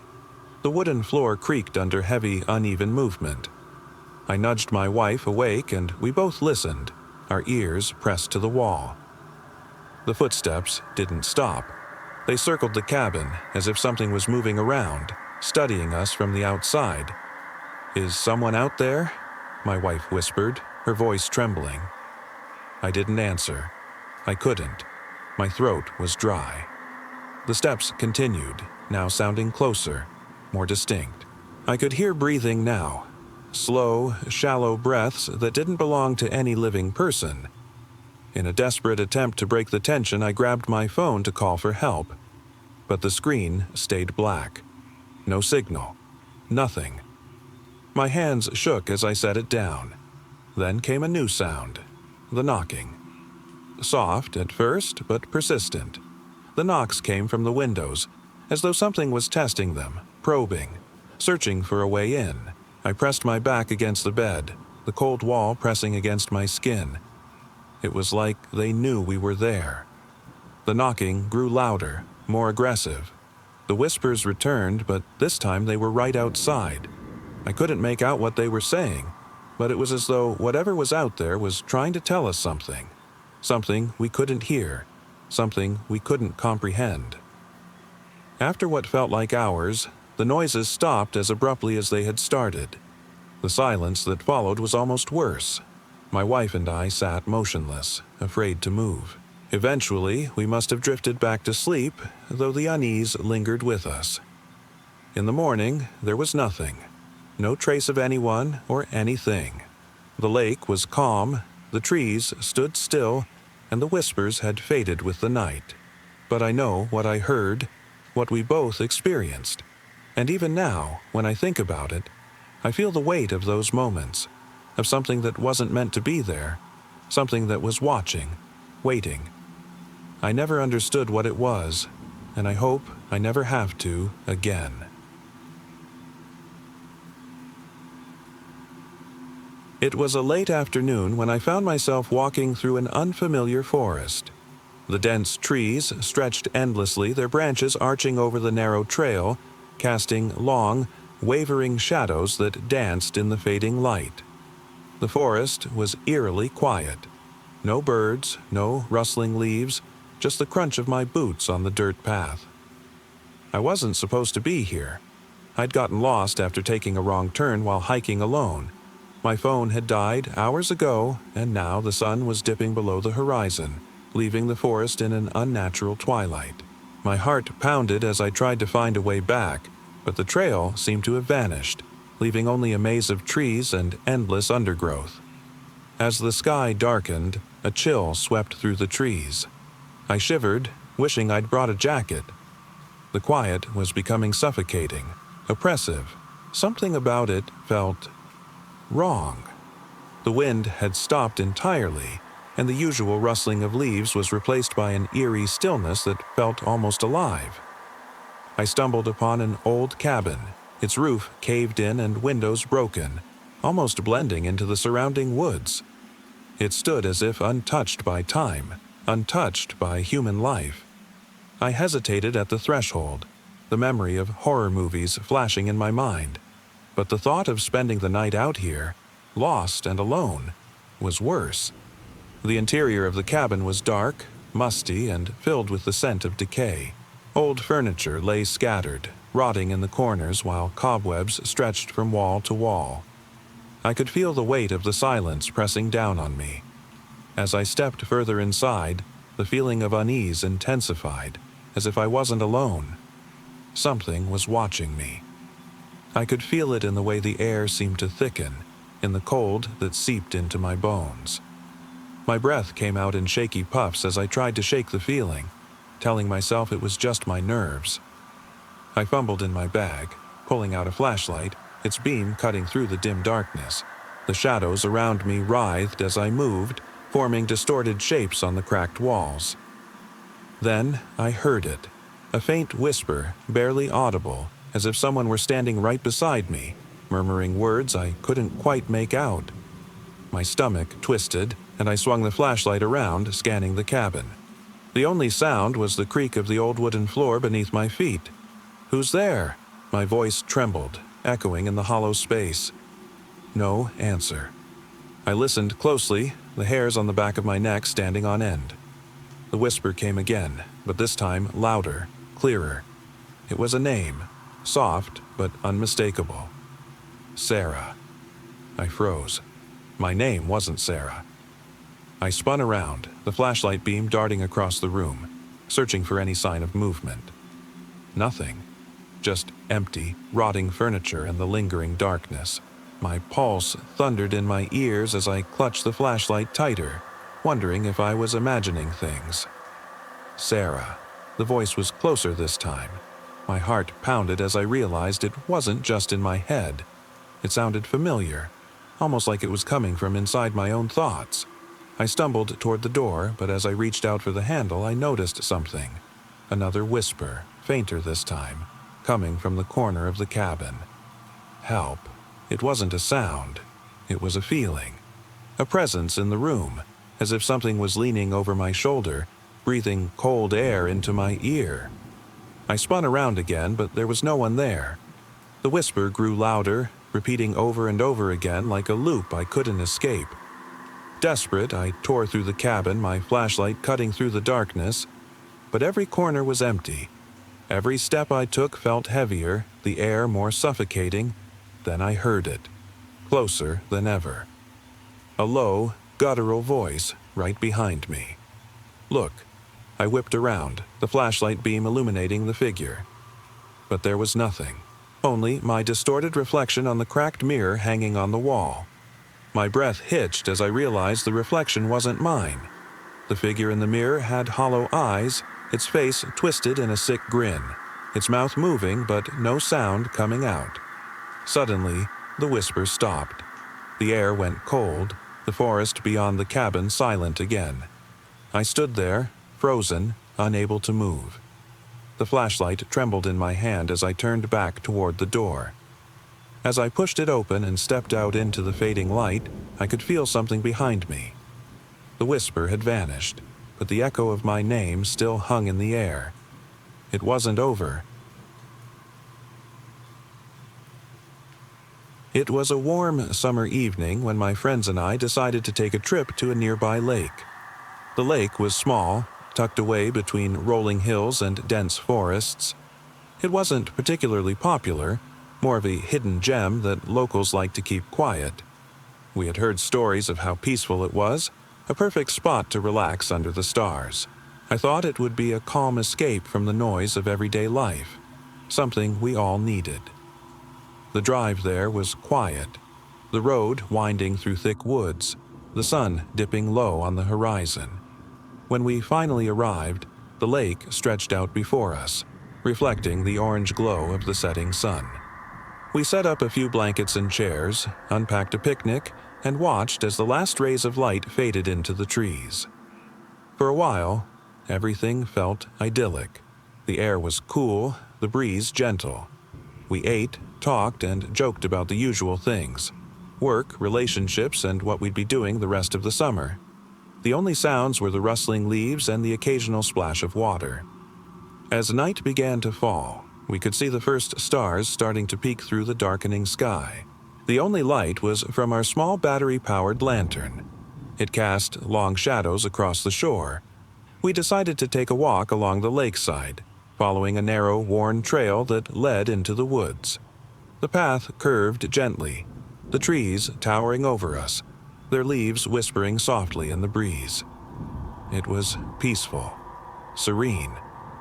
I told myself how lucky we were to have found this quiet escape, away from the chaos of the world. That's when things began to shift. We had been walking for maybe 20 minutes when we noticed something odd. The sounds of nature seemed off. No chirping insects, no rustling leaves. It was too quiet. Even the gentle lapping of the water against the shore had stopped. Maybe we went too far, one of my friends said, glancing nervously around at the darkening forest. I shook my head, trying to brush it off. It's probably just the woods settling. Happens sometimes. We kept walking, but my gut told me something wasn't right. The trees seemed closer now, more oppressive, their shadows stretching longer. The path itself had started to feel more narrow, as if the forest was closing in around us. Then came the first sound. Low, distant, but unmistakable. A faint, unsettling whimper. I stopped in my tracks, listening. My friends turned to me, their faces pale. "Did you hear that?" one of them whispered. I nodded, though my throat had gone dry. The sound came again, clearer this time. A soft, mournful cry like someone was in pain. It echoed through the woods, bouncing off the trees and vanishing into the darkness. I'd never heard anything like it before. "We should go back," one of them said. Their voice was trembling, but before we could turn around, we heard it again. This time, much closer. It was like the cry was following us. My pulse quickened. I felt trapped, unable to shake the feeling that whatever was making that noise wasn't human. "Guys, we're too far in," someone said. "We need to get back. Now." But as we hurried to turn around, something caught my eye. A figure standing just beyond the edge of the trees. It wasn't human, at least not entirely. Its shape was twisted, distorted, and it seemed to blend with the shadows around it. I couldn't make out its face, just the faint glimmer of pale, empty eyes. I froze. My friends stopped too, noticing the same thing. None of us could speak, our breath catching in our throats as the figure took a step forward.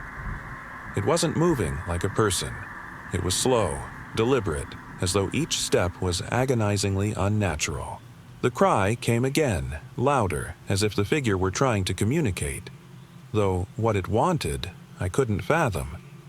"Run," I whispered, and my voice cracked. Without hesitation, we turned and sprinted back toward the lake, the sound of our pounding footsteps echoing in the stillness. We didn't look back. When we finally reached the shore, we collapsed onto the blankets, gasping for air.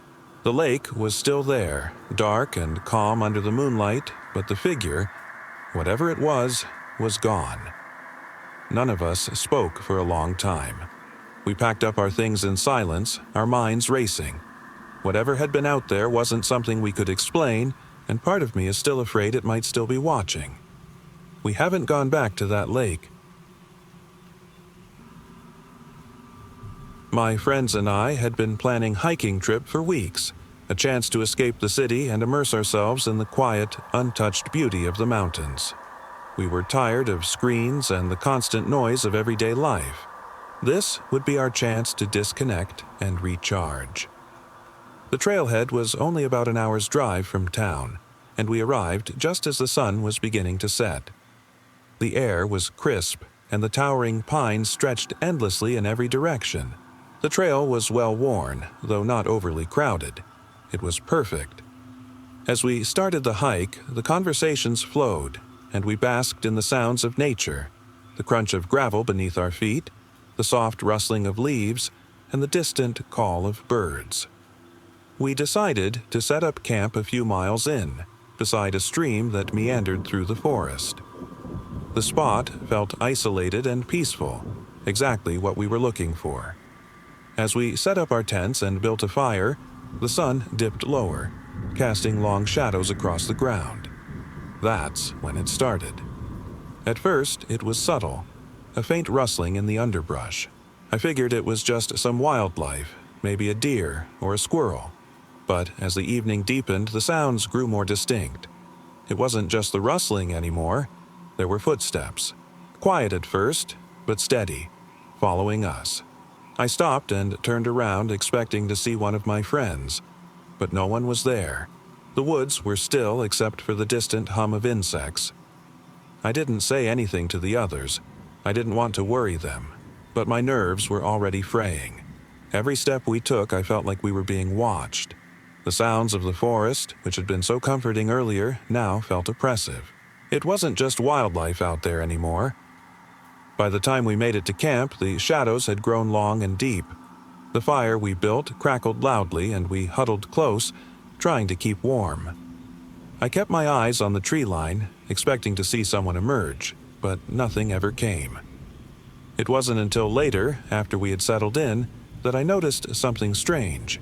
The footsteps, whatever was following us, they had stopped. The forest was silent once again. But it wasn't a comforting silence. It felt wrong, hollow, as though something had vanished. I woke up a few hours later, shivering. The fire had burned down to a few glowing embers, but the night was still warm. I stepped out of my tent, hoping some fresh air would calm me. As I stood there, looking at the quiet trees, I noticed something bizarre. The usual sounds of the night, the rustling of leaves, the distant chirp of crickets, were gone. The forest was completely still. Then I heard it, a soft, uneven breathing. It was coming from the woods, just beyond the tree line. My blood ran cold. I couldn't move, couldn't breathe. I was rooted in place, unable to tear my eyes away from the dark. The breathing grew louder, more distinct. It wasn't human, that much was clear. It was shallow, labored, almost as if whatever was out there was struggling to draw air. The sound wasn't far from where we had camped, but the direction was unclear. I felt like whatever was out there was looking for us, and now that it had found us, it was circling closer. A chill ran down my spine as I realized something. Those footsteps earlier, they weren't just following us. They were guiding something toward us, toward the camp. I could feel the presence growing closer. My mind raced with thoughts. Should I wake my friends? But what could I tell them? I didn't want to put them in more danger than they already were. Instead, I grabbed my flashlight and shined it toward the woods, hoping to catch a glimpse of whatever was out there. For a moment, there was nothing, just the endless shadows and the faint rustling of leaves. And then I saw it. A figure, tall, obscured by darkness but unmistakable. Its form wasn't human. It seemed wrong, like something twisted and unnatural. It stared at me from the edge of the trees, unmoving, its hollow eyes glinting in the faint light of my flashlight. My heart thudded in my chest as I stared back, frozen in place. I wanted to scream, to run, but my legs wouldn't move. The figure took a step forward, and I could see now, the uneven, staggering gait as if it wasn't fully human. The outline of its face was blurred, almost as if it wasn't meant to be seen. Then, just as suddenly as it appeared, it vanished into the woods. The breathing stopped. The silence returned. I didn't sleep for the rest of the night. My friends never woke up. By dawn, I convinced myself that whatever it was gone. I woke them and told them we needed to leave, that I wasn't feeling well. None of them questioned it. We hiked out of the forest, and I've never gone back. I've tried to convince myself it was just fear and exhaustion, that I imagined everything. But even now, I can't forget those hollow eyes, staring from the darkness. Whatever it was, I don't believe we were alone that night. It was the last day of my trip to the mountains. I had spent the past week hiking, exploring remote trails, and basking in the beauty of nature. No phone signal, no distractions, just the sound of the wind through the trees and the occasional rustle of leaves. It was peaceful, at least during the day. On my final evening, I decided to take one last walk down to a secluded pond deep in the forest. The air was cool, and the sky was a deep, inky black. The trees stretched high above, casting long shadows that made it feel like the world was shrinking around me. The walk to the pond wasn't long, but it was quiet. Too quiet. I could feel the isolation, the stillness pressing against my chest. It felt as though the world had been hushed just for me. I reached the pond, which glimmered under the dim light of the stars reflecting off the water. I sat down on a rock, letting out a long breath. As I stared into the still pond, something shifted in the water's surface. A ripple formed, spreading outward in slow waves. I leaned in closer, my reflection breaking apart with each wave. But then something else appeared, something underneath the surface. At first, it looked like just another reflection, distorted by the ripples. But then I saw it. Two pale, lifeless eyes staring back at me from the depths. I stumbled back from the water, my breath catching in my throat. My heart pounded in my chest as I watched those eyes slowly rise from the depths. The figure emerged slowly, its movements awkward, unnatural. It was pale, its skin wrinkled and damp like it had been submerged for years. But it wasn't just a reflection, it was real. The figure didn't step fully out of the water. It hovered just above the surface, those hollow eyes still locked onto mine. I wanted to scream, but no sound came. I stumbled backward, my feet slipping on the loose dirt. The figure didn't move, didn't chase me, but its gaze never wavered. I ran, heart racing, lungs burning with every step. The forest around me seemed alive, the trees stretching their branches toward the ground like clawed hands. I didn't stop until I was back at my campsite, my chest heaving. The echo of those hollow eyes burned into my mind. The next morning, I returned to the pond one last time, but there was nothing there, just the still water and the empty forest. Whatever I saw, whatever that thing was gone. But I couldn't shake the feeling that it was still watching me, hidden somewhere deep in the shadows of the woods. It was an early spring day, and I was driving alone on a remote country road. The landscape stretched out around me, fields of tall, golden grass swaying gently in the breeze. The road twisted and turned through empty stretches of land, the occasional farmhouse appearing in the distance before disappearing again. I wasn't in any rush. It had been a long week, and I figured a quiet drive was just what I needed to clear my head. My car's engine hummed softly, and the only sounds were the tires on the road and the occasional chirping of birds. About an hour into the drive, I noticed something strange. At first, I thought it was just my imagination, another farmhouse far off in the distance. But as I got closer, I realized it wasn't a farmhouse at all. It was an old, wooden structure, half buried in weeds and overgrown trees. The roof was caved in, windows shattered, and the whole thing seemed to lean at a strange angle, like it had been there for decades, forgotten by time. I slowed down, curiosity getting the better of me. The building didn't look like it had been lived in for a long, long time, but there was something unsettling about its quiet, abandoned state. I figured it must have been some sort of barn at one point, but now it was just a hollow shell of what it used to be. I parked the car a few hundred feet away and stepped out, the dry earth crunching underfoot. The wind stirred the trees, making them creak softly. I approached the old structure cautiously, my footsteps slowing as I took in the eerie silence. When I got to the door, I pushed it open gently. Dust and cobwebs hung in the air, and the stench of decay was thick. It smelled like something had died in there and never been removed. My flashlight flickered to life, casting long shadows across the interior. Inside, the place was a mess, rotting beams, broken furniture, and scattered debris. But what caught my attention was something on the far wall, something I hadn't noticed until I moved deeper into the barn. It was a photograph, nailed crookedly to the wood. The image was yellowed with age, almost too faded to make out, but I could tell it depicted a family, 2 parents and 3 children, standing in front of the barn with smiles frozen on their faces. My stomach twisted. I hadn't expected to find anything like this. The faces in the photograph looked familiar, but I couldn't place where I'd seen them before. I glanced around the room, running my flashlight beam over the clutter. That's when I noticed more photos, dozens of them. Old family portraits, wedding pictures, vacation snapshots, all of them nailed to the walls.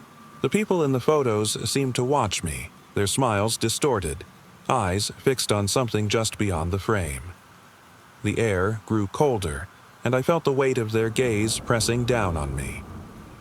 I stumbled back, my hand shaking as I tore my eyes away from the photographs. My light flickered again, casting long shadows that twisted and stretched unnaturally. Then I heard it. A faint whisper, soft, almost inaudible, like someone was right behind me. I spun around, but there was nothing. The whisper came again, closer this time, like a breath in my ear. My heart pounded as I slowly turned back to the photos. That's when I noticed something I hadn't before. The people in the photographs weren't just staring at me. They were moving. Ever so slightly, their faces contorted, their expressions shifting from smiles to something darker. The eyes that had once looked joyful now seemed hollow, empty, as if they were gazing at something beyond the frame.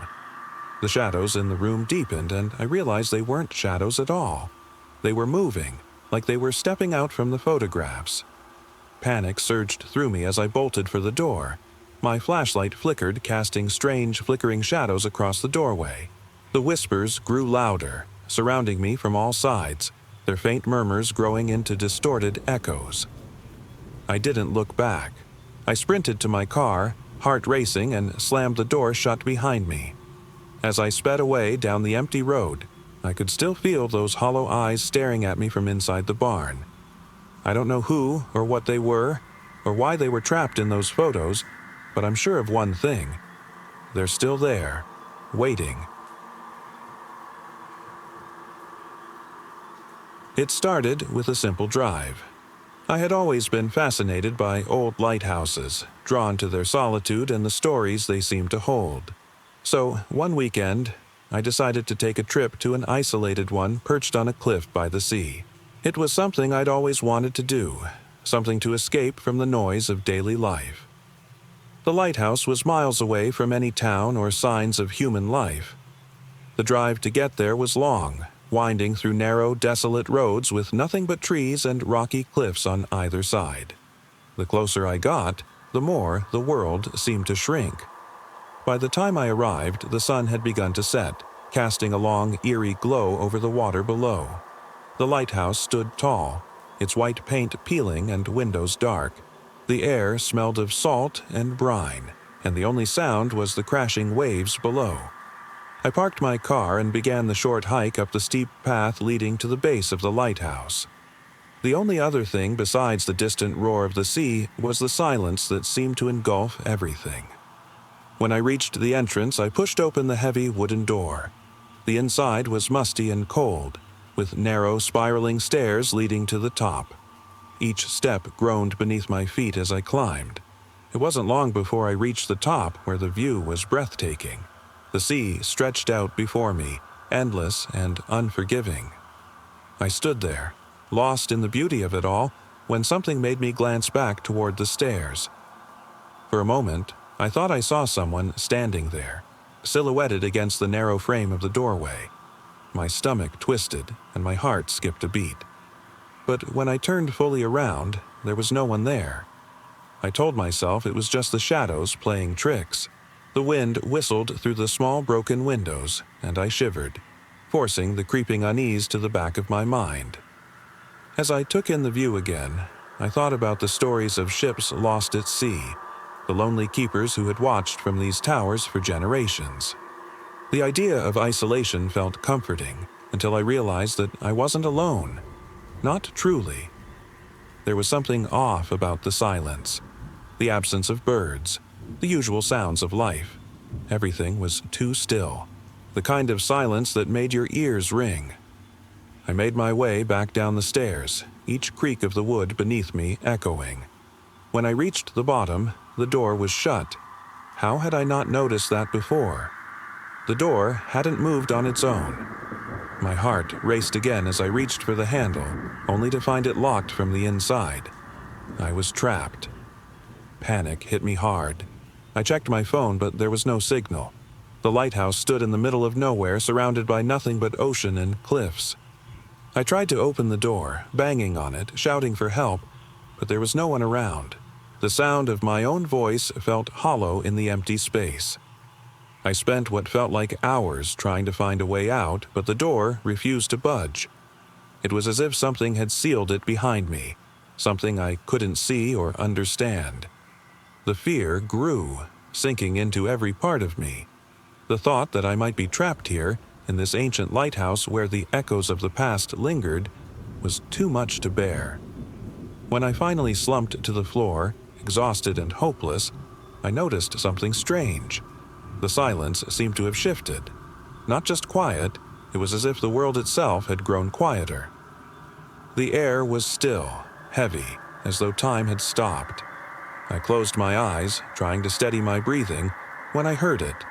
The faint sound of a distant bell, soft and low. It wasn't coming from inside the lighthouse, it was from the sea.